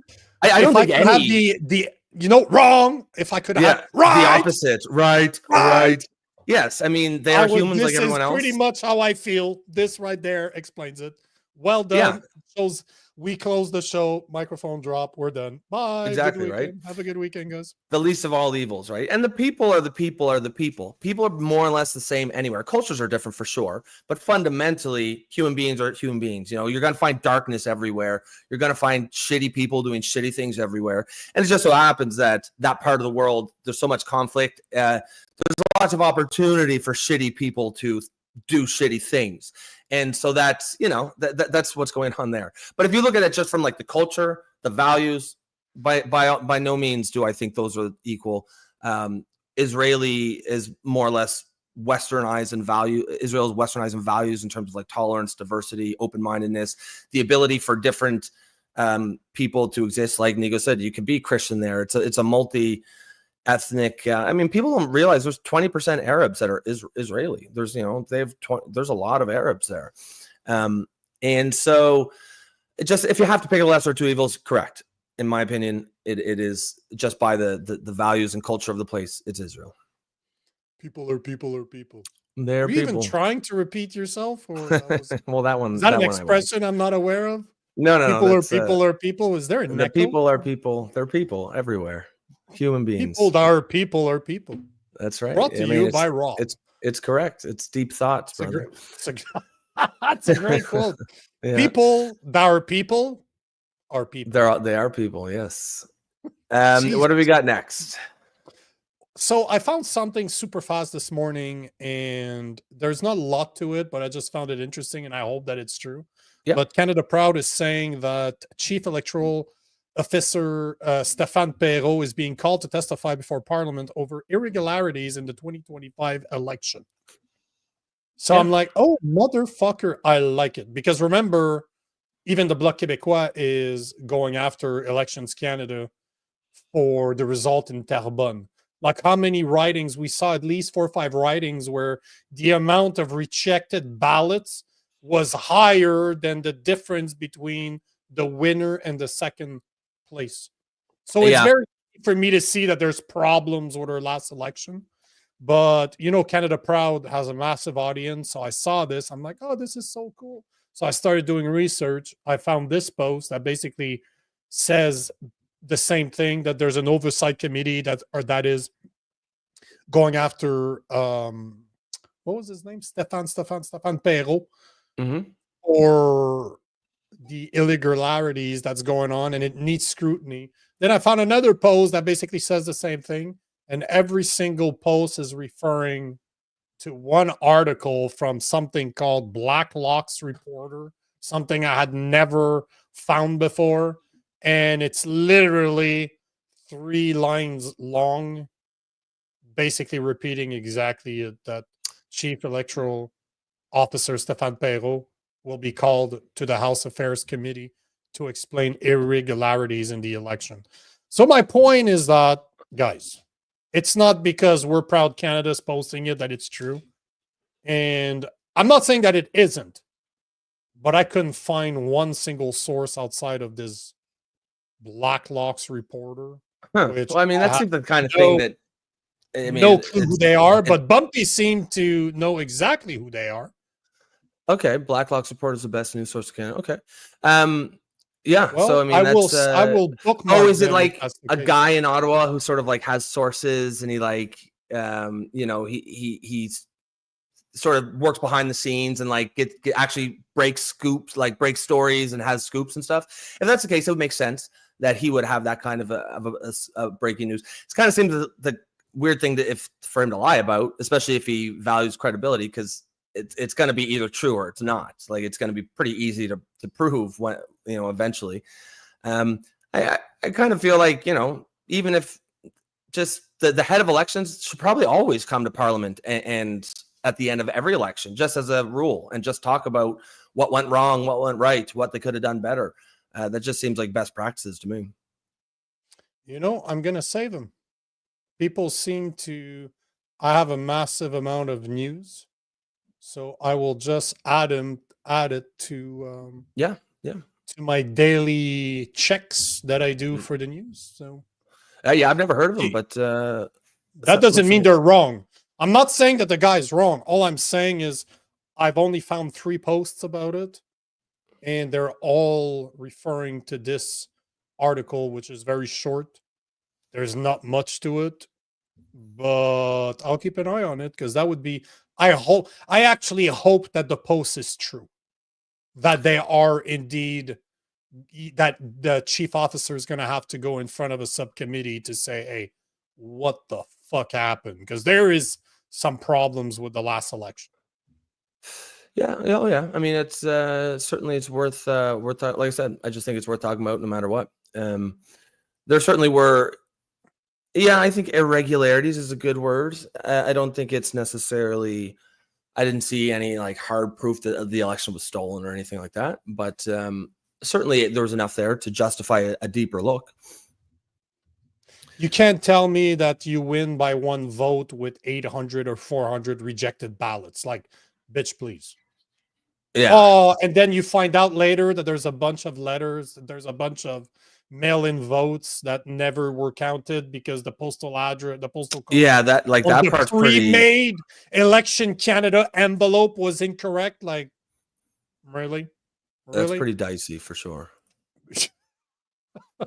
I would be, I mean, that specific case was definitely the one that I would focus the most on. But the thing is that if there's one of them, how many others are there? Mm-hmm. Jesus, $315 per year. Wow. That's like $30 a month almost. That's a lot. Jesus. Yeah, that is a lot. Jesus, does it come with a free blowjob at the end? Of the yeah, hopefully. Do I get at least 1 finger in? Like, nope, that's $500. Did I just say that online? Oops, sorry. I was thinking out loud. Well, it's I mean, it's our show. We can say whatever we want. Agreed. Let's make it a bit. I got something I want to show you guys. If you want something funny first? Yeah, go ahead. So bring up something funny, because this I know will this obviously you're gonna like. Okay. Let me go find it from the original person that actually posted this. There you go. It's not hard to find. X is so easy to explore.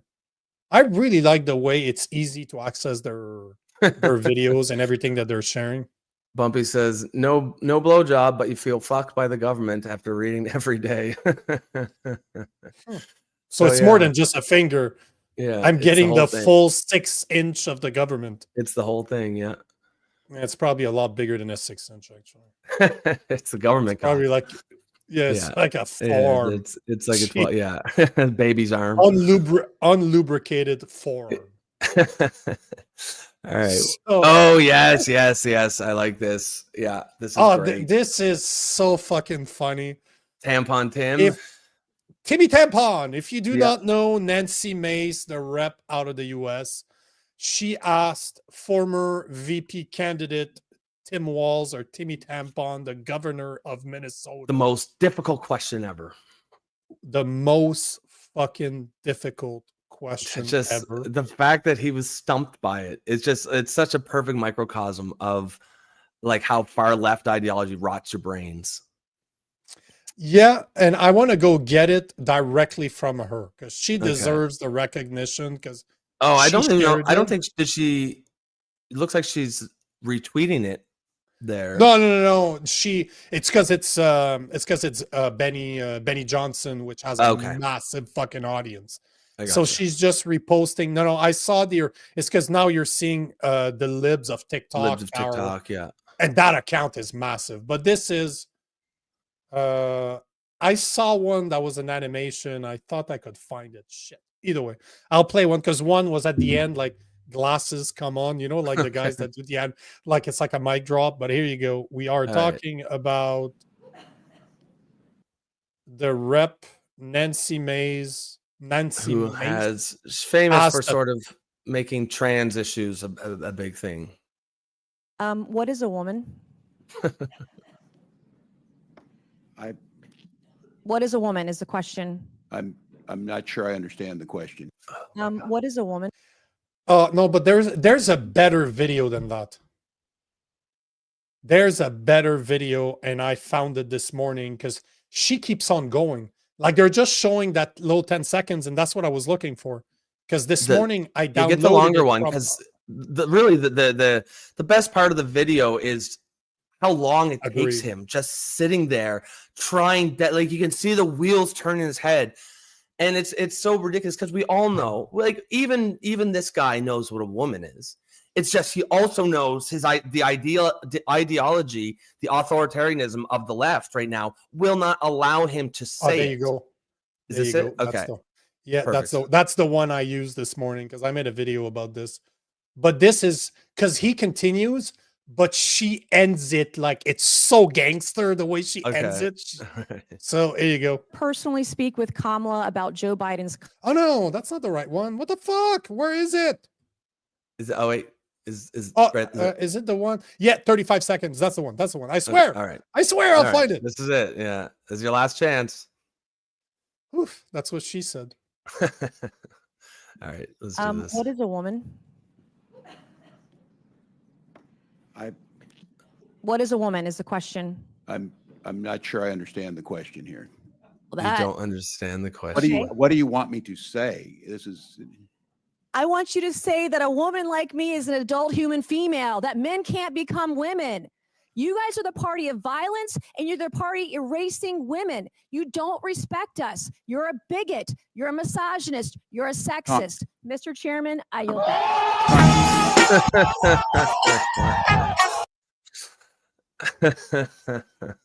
I mean, just the fact how he's I don't understand the question. Yes, because your brain has been fucking rotted by a ridiculous ideology that has it hasn't even convinced him. He knows what a woman is. He knows what the difference between men and women are.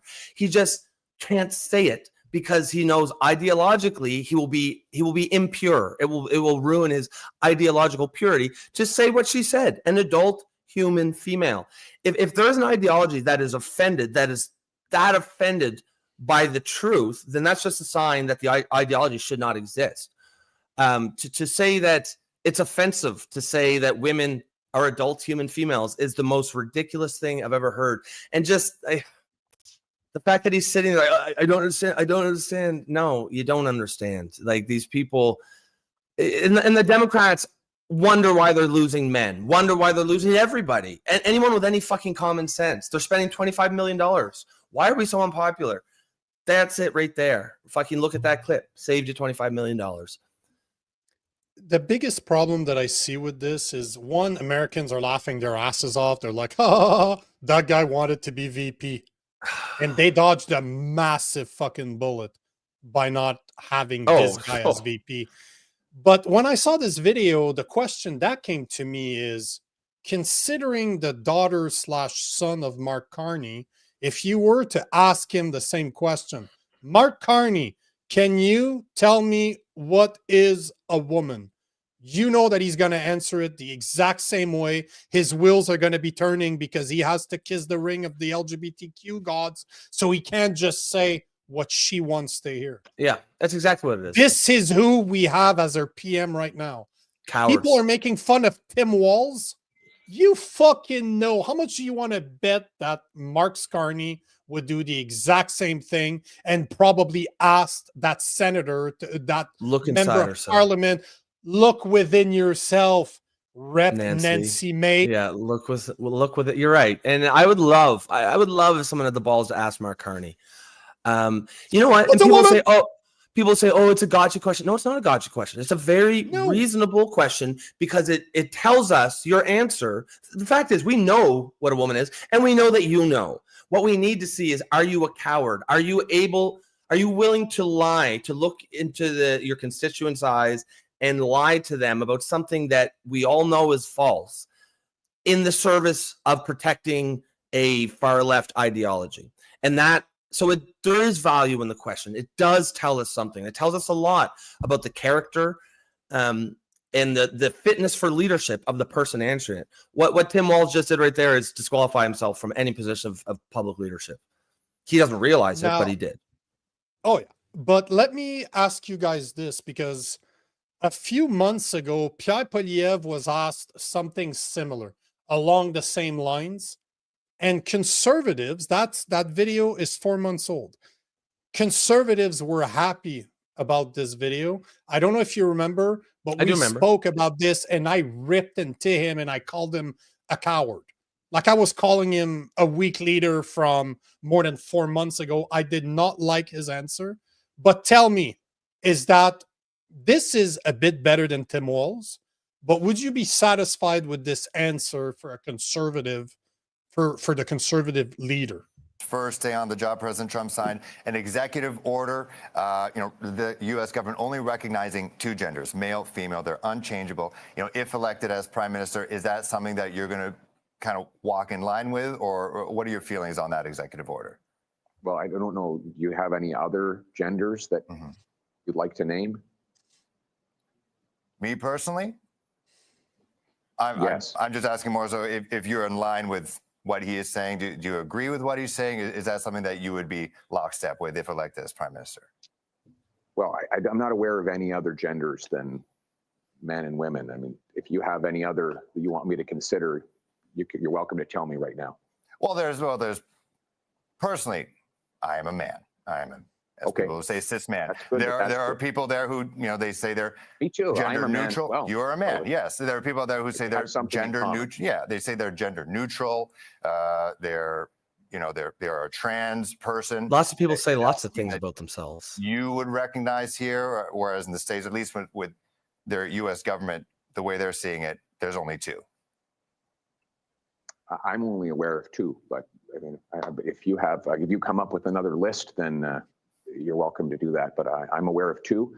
And as far as I'm concerned, we should have a government that just minds its own damn business and leaves people alone to make their own personal decisions. That's the kind of government I'm going to run.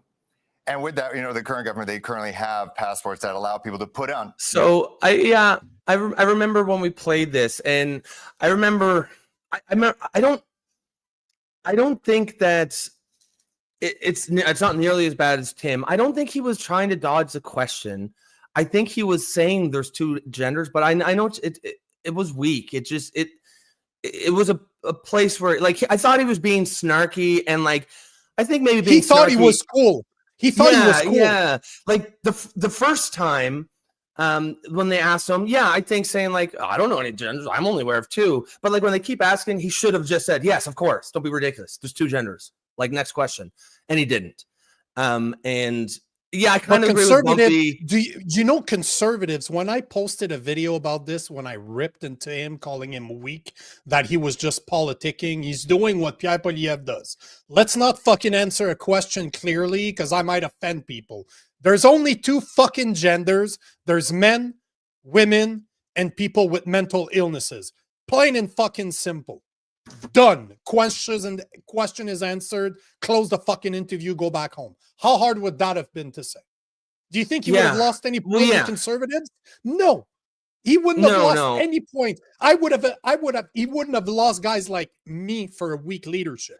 Yet conservatives defending him, he was trying to be no, fuck you. He was just being a politician like he always is. And that's what people don't like about Pierre Poilievre, is he doesn't stand for anything.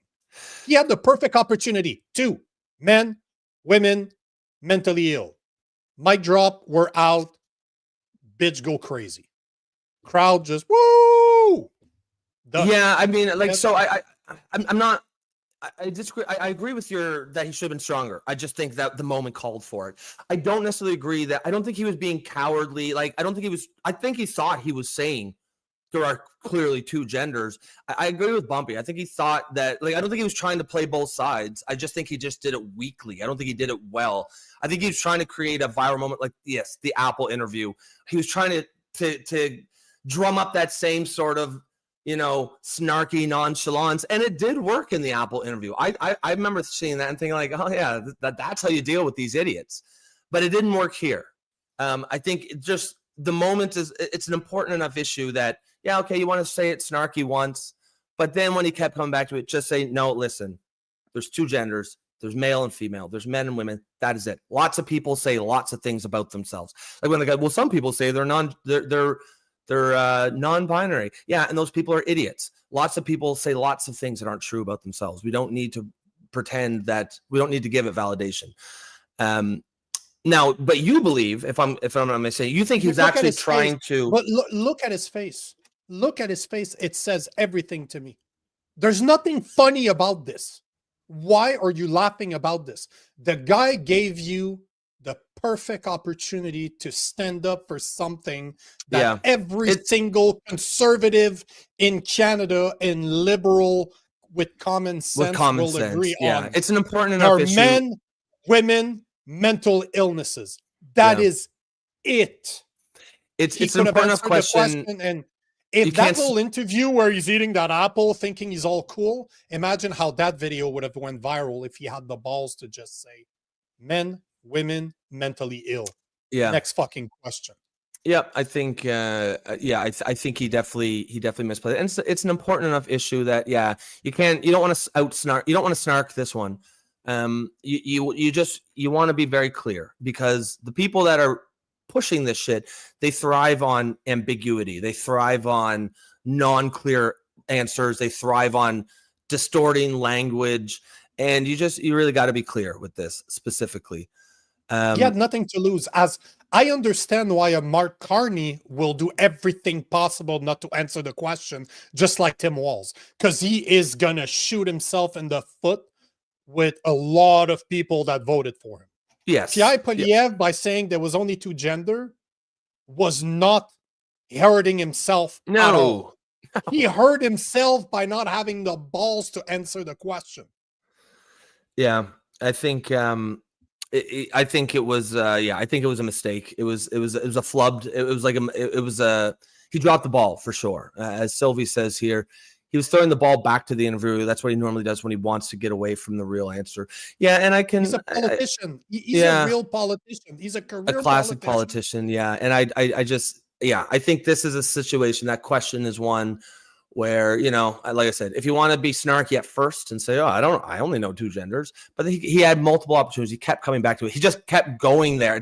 It's clear he was prepped for that, and he just didn't have any other answer besides that. Probably because he hasn't run it through the fucking, focus groups, and he doesn't know exactly how it would respond if he just unambiguously said there's just men and women. And the moment the moment calls for that kind of clarity, that kind of, no, we're not going to play these fucking games. There's men and there's women. I think, exactly. Right. And I think he would have done, that would have went viral. That would have went viral. That would have been finally a politician in Canada that would have had the balls to define what every single sane person out there already knows. The people that don't agree with that are not going to vote for you. Accept that. Not everybody's going to like you, bruh. No, exactly, right? And that's the problem, is he's trying to be everything to everybody, and that's the death sentence for a politician, because you end up being nothing to nobody. What did I say about Niccolo Machiavelli in his book, The Prince? The worst that you can be is somewhere in the middle. Be decisive. Either be with me, against me. Don't be in the middle, because nobody will ever fucking trust you. That's what I don't like. Even in the Bible, there's that Jesus said, if you're lukewarm, I'll spit you out, or something like that. He said the worst thing you can be is lukewarm. It basically said either be for me or against me, but don't be half in the bag. Don't be a bitch.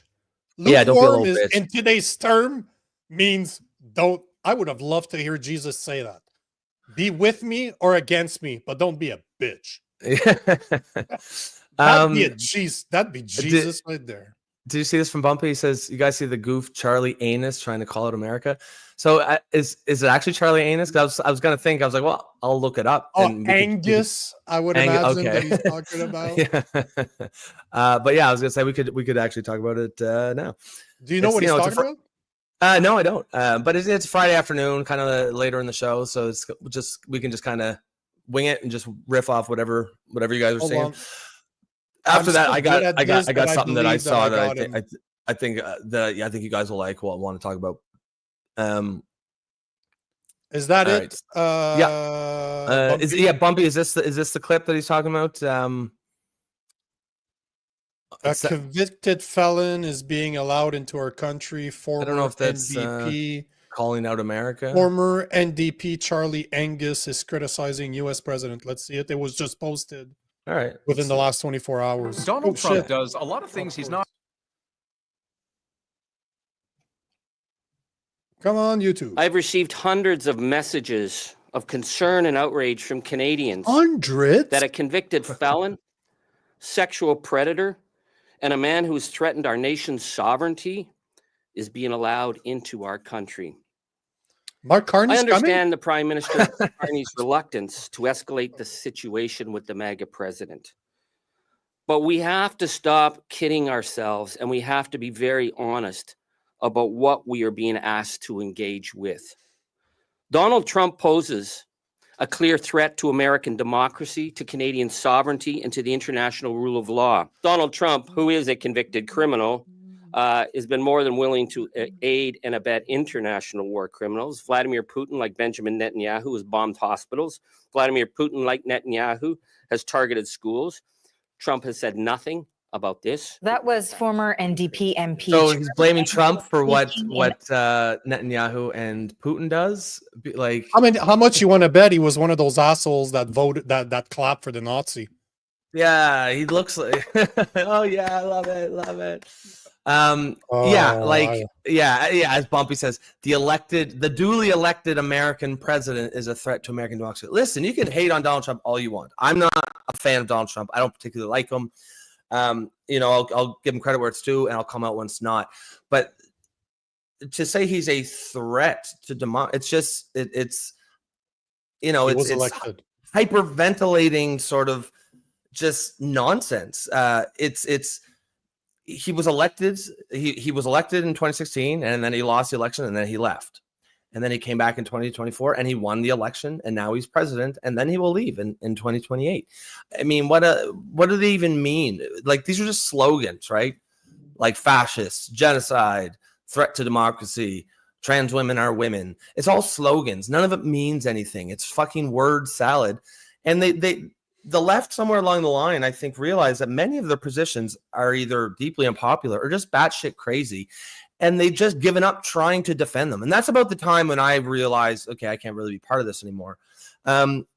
It's one thing to be wrong. It's another to not even try to defend your arguments because you know you're wrong. Anytime you try to argue with a woke lefty about, trans people, it's always just, trans women are women. And if you don't agree, you're a bigot. And it's like, do you really think that's going to persuade people? Like, that's not... you have to be able to persuade and make an argument. Just slogans and calling people fascists and Nazis and bigots is not going to work. And the left is seeing that now because you see it everywhere. You see people getting turned off by DEI bullshit, turning against woke bullshit. You see it in the popularity of the Democratic Party. What is their approval rating, down to 23% or something like that? Everywhere you look, you see evidence that people are sick of this shit, and the left is just doubling down on it. But yeah, thanks for that, Bumpy. The guy's ridiculous. I can't take somebody just the way he looks and the way he talks. I can't take you seriously. I just can't. No, he looks he's like trying. As much as Pierre Poliev is trying to be snarky and all cool in his interview by not answering the question, that guy's trying to sound serious, and it ain't fucking working. No, he's not trying to sound like, I'm a tough, I'm a big bad. Yeah, remember when Pierre Poliev drank out of an empty cup? That's what I'm seeing right here. Oh, hold on. Sylvie, this is an interesting comment. after the last 24 hours, Trump is just another traitor like the others. So what do you mean by that? What do you have said about? Yeah. So Sophie's got some strong opinions for sure. But the show is, there's always a place for every take for sure, especially if you can argue it. Especially but I'm very curious, Rob, because if you're against Rob. Yeah, because I haven't really heard anyone on the right sort of being upset. I actually don't know do you mean? Fuck, I don't even know. Just ask, let her answer. Yeah. Let her answer. Did you say you have a video you wanted to show? Yeah. I think, this is kind of right up your alley too, but it's something we both talk about quite a bit. Hold on here.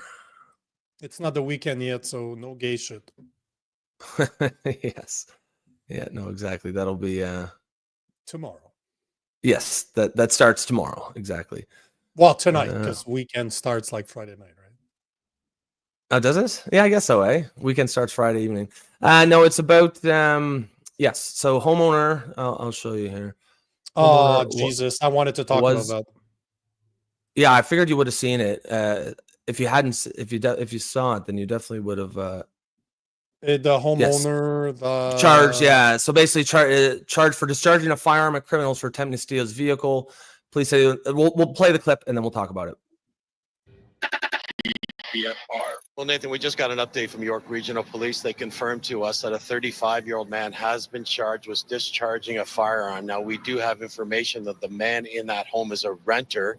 And at 4 o'clock this morning, at least 5 suspects approached that home, police say, and they attempted to steal a white Lamborghini that was parked in the driveway of that home. This is near Teston Road in Pine Valley. Now, according to police, they did receive a 911 call, and during that call, they heard the sound of gunshots.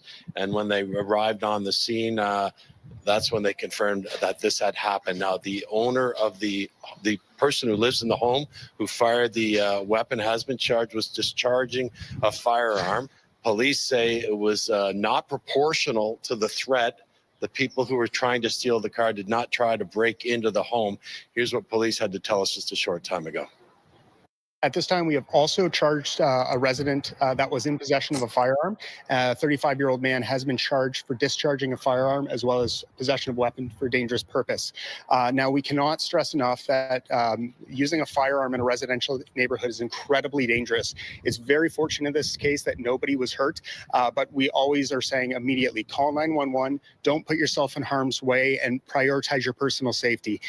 In this case, again, it's turns out that nobody was injured, which is fantastic, but this could have been a very different outcome.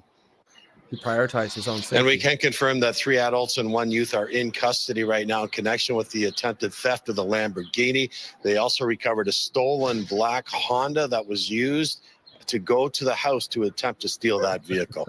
We'll have much more on the story on CTV News at 5 and at 6. Reporting live, I'm John Musselman. I'll send it back to you. Before we address it, I had another video I wanted to show because that video is fucking incredible. The reaction of that black journalist right there is fucking priceless. They're trying to explain what the fuck happened, and they're like, you know what? Just let me play it. It's hilarious. As a firearm owner, I'm looking at this. Even the black guy, it's the same story. Yeah, for sure. I wanted to talk about is just.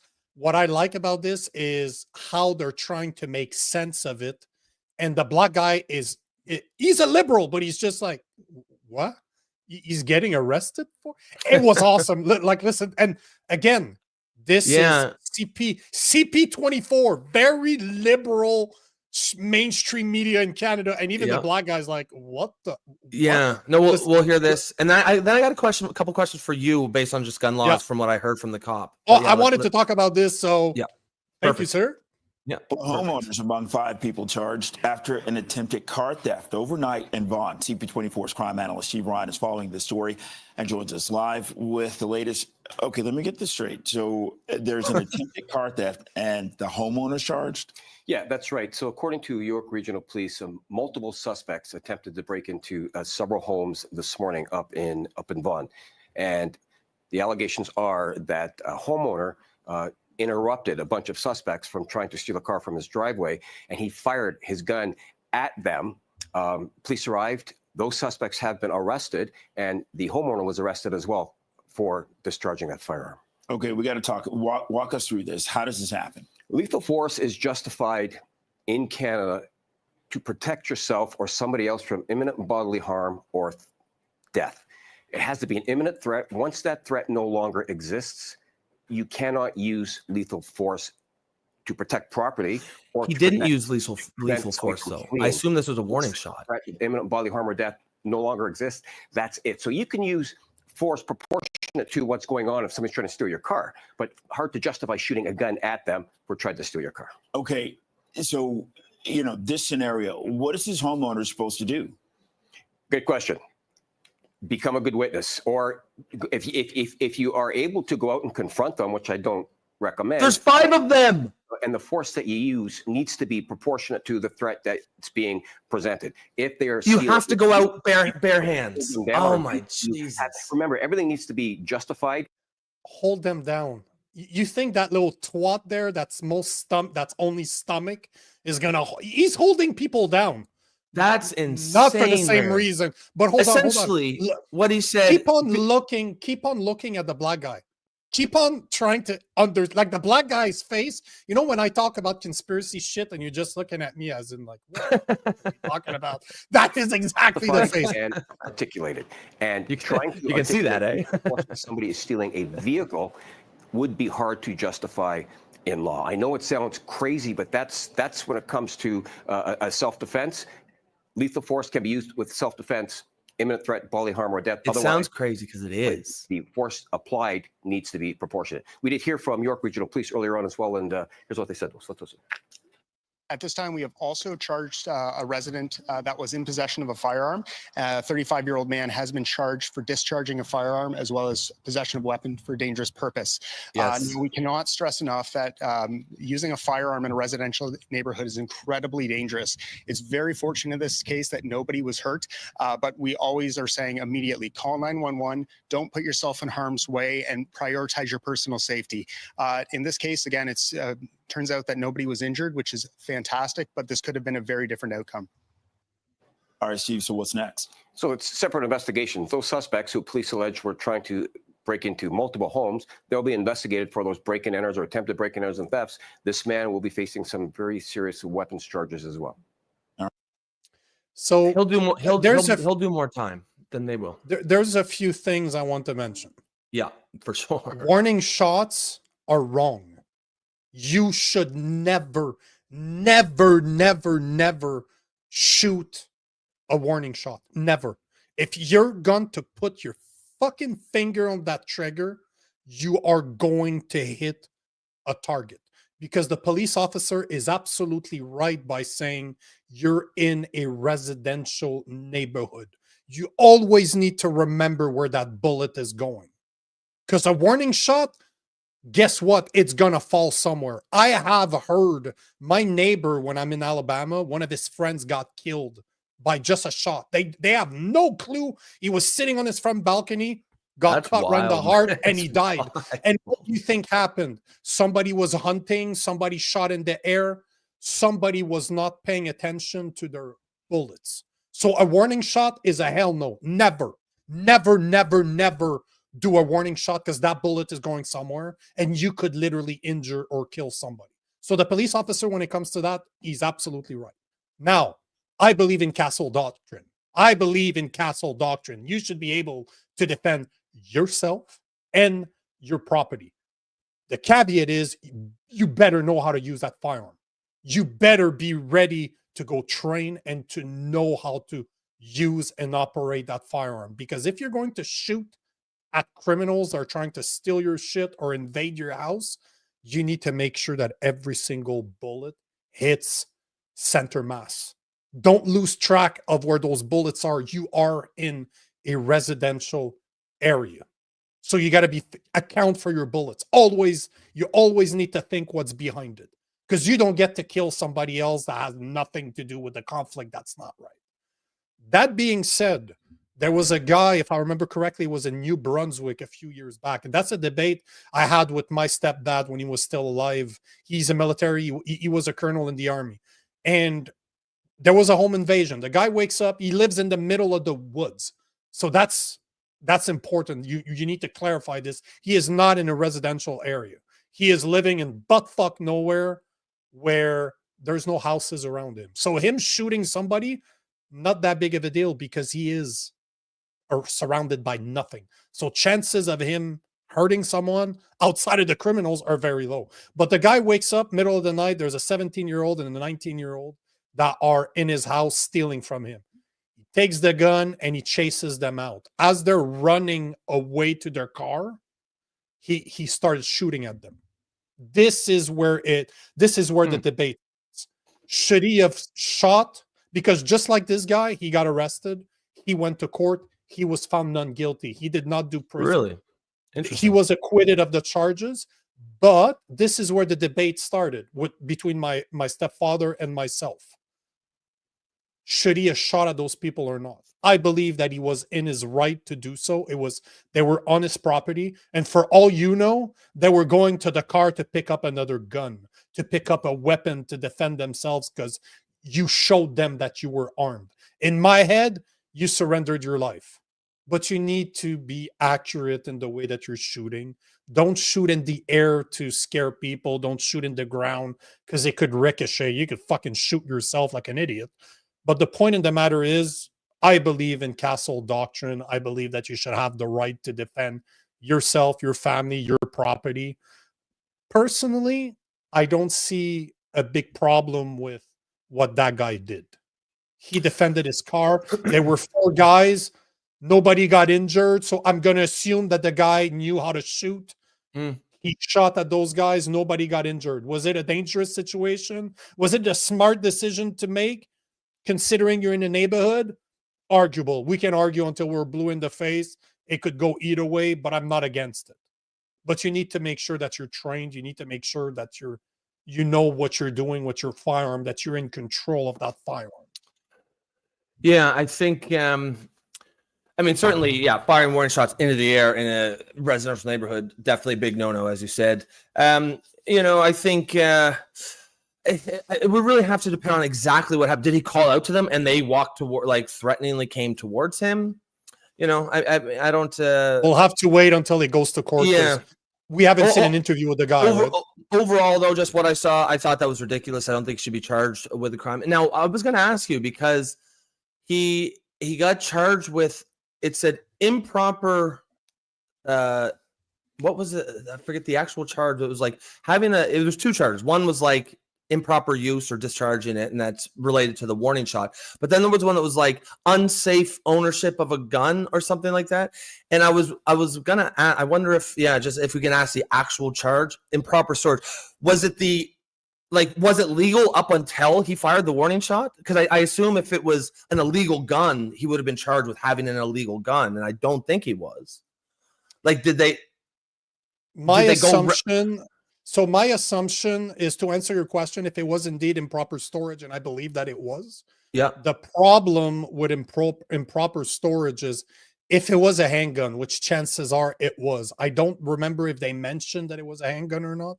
But if it was a handgun, you're not allowed to have a loaded handgun at a home. Right now, as it stands, I can't even fucking use my handgun. So I just went back and listened to it in the other clip, and it's the second charge was possession of a firearm for dangerous purposes, and that's what I mean. Like, what did it? Was it? Is it because the warning shot? Like, the point of the matter is, the thing that they did not say in and this is what's the problem in Canada. Most people don't understand gun laws in Canada. Yeah, what the reporters were saying. You're not allowed to, you are not, it's incorrect what they said. You are not allowed in Canada to defend yourself with a firearm.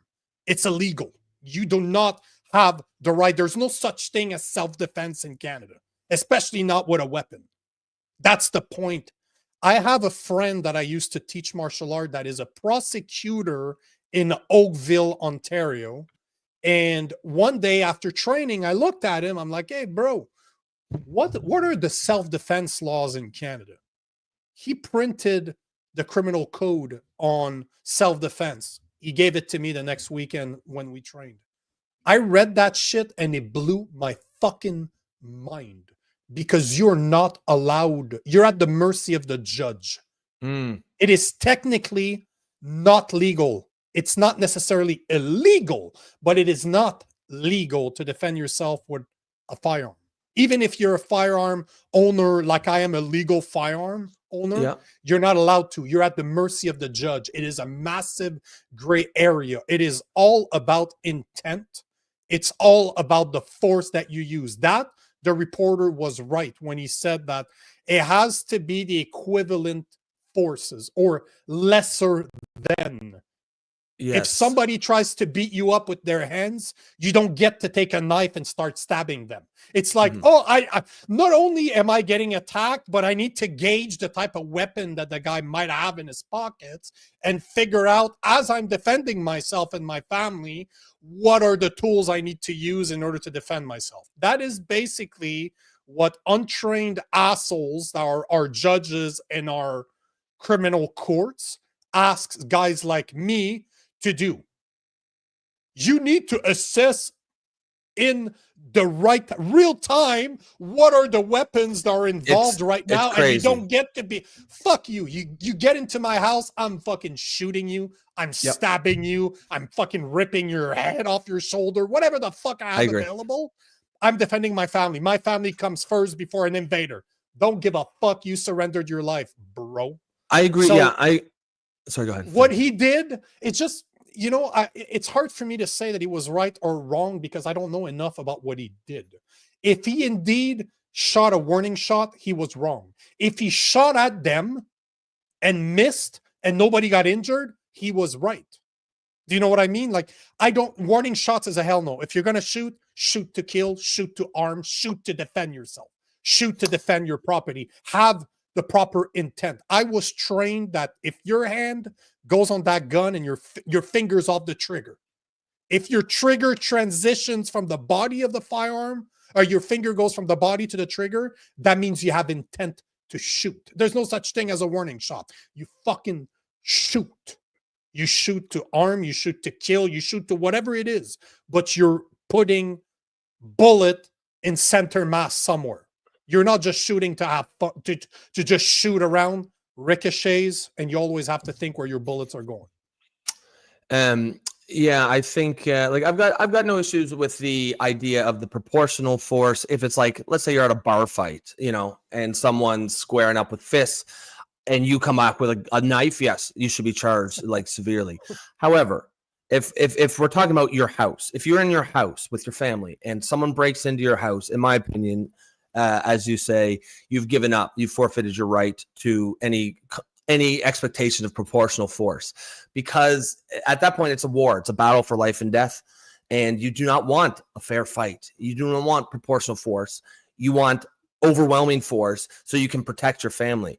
It's not like you asked for this. This person walked into your house. They gave up their right to those sorts of legal protections, in my opinion.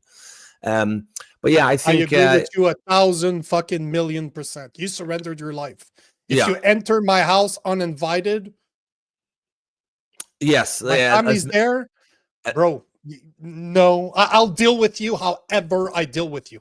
In the heat of the moment, 100%. Misfit is 100% correct.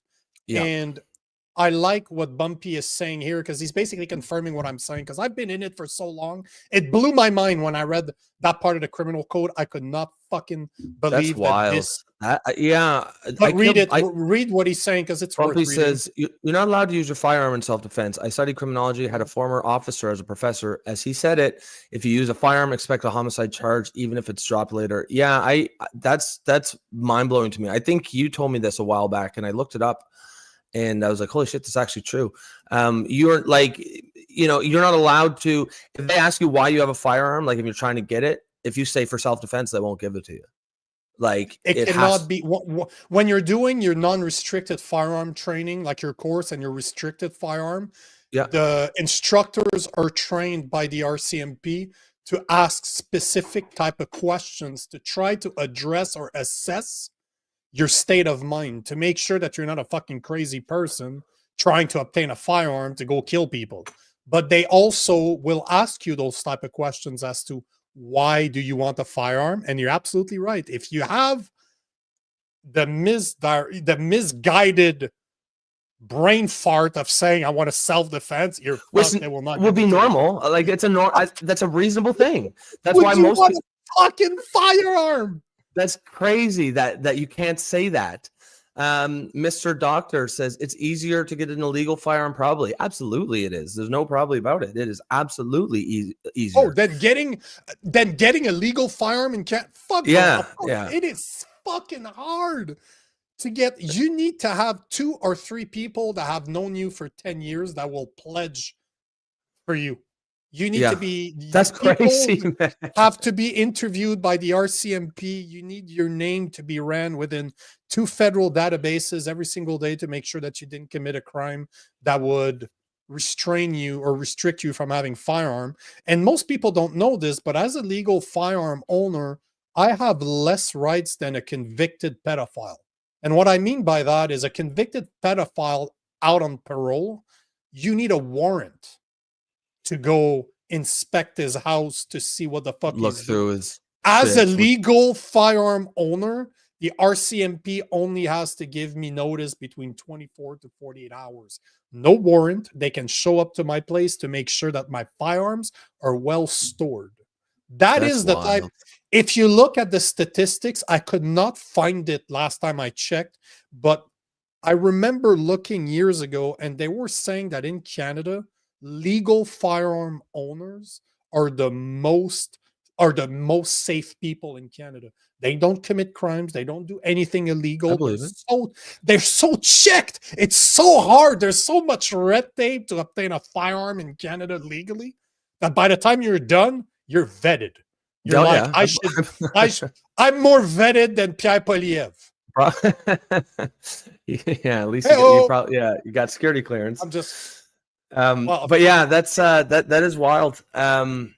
That's I didn't really dig into a lot of those things until this show, but I couldn't believe that. You are not allowed to use a firearm in self-defense. Technically, because I did Google it too just now. I AI'd. So it says it's complicated. You always have the right to self-defense, to defend yourself, but it must be reasonable, proportional. And it said courts are reluctant in Canada to accept that there's ever a scenario where a gun is reasonable and proportional. Now, it's not officially against the law, but in practice, you'll never be able to use it as a defense. Area. Yeah, it's a great area. You cannot obtain a firearm if you tell the officer or the instructor that is giving you the classes that the reason you want a firearm is to defend yourself. You're not going to get a firearm. That's crazy, man. If you defend yourself with a firearm in Canada, even though it's legally owned, you are going to court no matter what. Well, that's like this guy, right? Because there's no castle doctrine, there's no self-defense with a firearm in Canada. So no matter what, you're going to court. You go to Florida. I don't know if you remember this, but I had posted about that when, the Toronto police officers said that right now gangs are doing a lot of home invasions and those guys are armed. So instead of keeping the fob of your car, just leave it outside your house so that they don't come inside your house to take your property. And then I had found a video from Florida where one of the sheriffs is like, hey, if you shoot a home invader, don't be scared to call us. We'll come pick up the body. You didn't do anything wrong. On the contrary, you made our community safer. So don't be scared. Just give us a call. We'll help you. We're there to help. Yes. What type of message are you sending? What a difference, eh? Did you not see the new video from Ron DeSantis that he posted yesterday saying that if you're in your car and you are facing a protest, that you're technically allowed to run them over? That's fucking crazy, man. Yeah. Ron DeSantis, I'm a fan. I like Ron DeSantis. That guy's a no bullshit type of guy. If you gave me a choice of if I could live anywhere in the US, if you gave me a choice, money was not a problem, it'd be somewhere in Florida. Those guys don't give a fuck. Those guys don't give a fuck. No, they don't give a fuck. When you have a sheriff telling you that Bro, somebody invaded your house. No, it's okay. No. Don't bury it in your backyard. Fuck, bro. Well, just give us a call. We'll pick the body up for you. Don't worry about it. But this is how it should be, because you're basically telling criminals that if you enter somebody's house in Florida, chances are there's going to be You're going to get shot. Yeah. And if you do get shot, the guy that's shooting you is not in trouble. Exactly. Whereas now in Canada, they know that they can get away with whatever. Like Sylvia makes a good point here. She says also you have to store your firearm and the bullet separately under lock and key. Invader comes to your house, tell him, give me 10 minutes to get myself ready. And that's it's a good point, because what happens is, even if you're able to, just by definition, if you use your firearm, they will use that as evidence that you did not have it stored properly. Because they'll be like, there's no way you could have gotten it all together. Even if it was deemed reasonable and proportional, they'll probably charge you for improper storage. I have a trick for you guys. You have two choices. You say that you lost all your guns in a boating accident. That's always the number one excuse, right? But if you want to be able to defend yourself with a firearm, just get a dog. German Shepherds are great for that, because what does a German Shepherd do when he hears somebody enters your house in the middle of the night? He runs for the door and starts yapping. That gives you plenty of time to take magazines that have bullets that are in a different safe than the one where your firearm is. Put the magazine that is preloaded in your firearm, put one in the chamber, and go meet your dog, or go see your dog's new toy. That's why I love dogs, bro. Dogs are the perfect in between. They give me time to reach for my firearms, while the attacker is probably gonna like the firearm more than my dog. Have you ever seen a dog, what they do to body parts?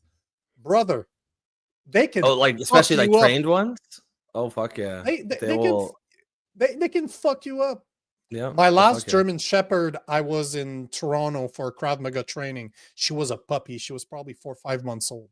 And my buddy that's in the IDF, they work with dogs, right? And he's just like, bring her to the gym. Because I was staying at his place. He's like, no, bring her to the gym. I want to see how she reacts. I had her under the chair. She would attack people as a 4-month-old puppy. We're training. People are hitting me with baseball bats and trying. I'm there basically surviving the training. My dog would bite them in the back of the ankles. No training. Just that is the mentality that very loyal dogs like German Shepherds have by default. So imagine if that dog is trained to protect your... Oh, bro. You have time to get to your firearm. I'm just saying. Angry Beaver, we'll end it here. Says Nico, my 11 dogs protect my house and girlfriend. Like, fucking 11 dogs. That's crazy. That'd be amazing though. I'd love that. Yeah, good for you. It's a lot of mess. That's one of my wife's and myself dream, is to be able to make enough expendable money, like money we don't need. So you can just have fucking 10 dogs. Just rescue dogs. Yeah. I'd love to have a dog rescue. All the pit bulls that people don't want. I'm a big fan of pit bulls. I absolutely I like them too. They're such great dogs. I've had them before. I've had rescues, and they're full of love, I just want a rescue dog. They're loyal. That's their problem. That's why people are able to make them fight, is because they're so loyal. They're the most loyal dog on the planet. They will do. They were bred to be loyal to their master. It's unfortunate because guys use that to their advantage to mistreat them, but they're such great. I'm a big fan of those dogs. So I get 11. I'd love to have that many, if not more. That would be amazing. Just all right, rescue dogs. Put in her there. Friday afternoon. It is 2:30, so we're almost on the dot. As always, thank you so much for being here. You could have been anywhere in the world today, and you chose to be here with us, and we all always appreciate that. If you do want to support the show, please become a member. And Angry Beaver, they just show up and stay. I love that. A Great Pyrenees. Do you know what those dogs are?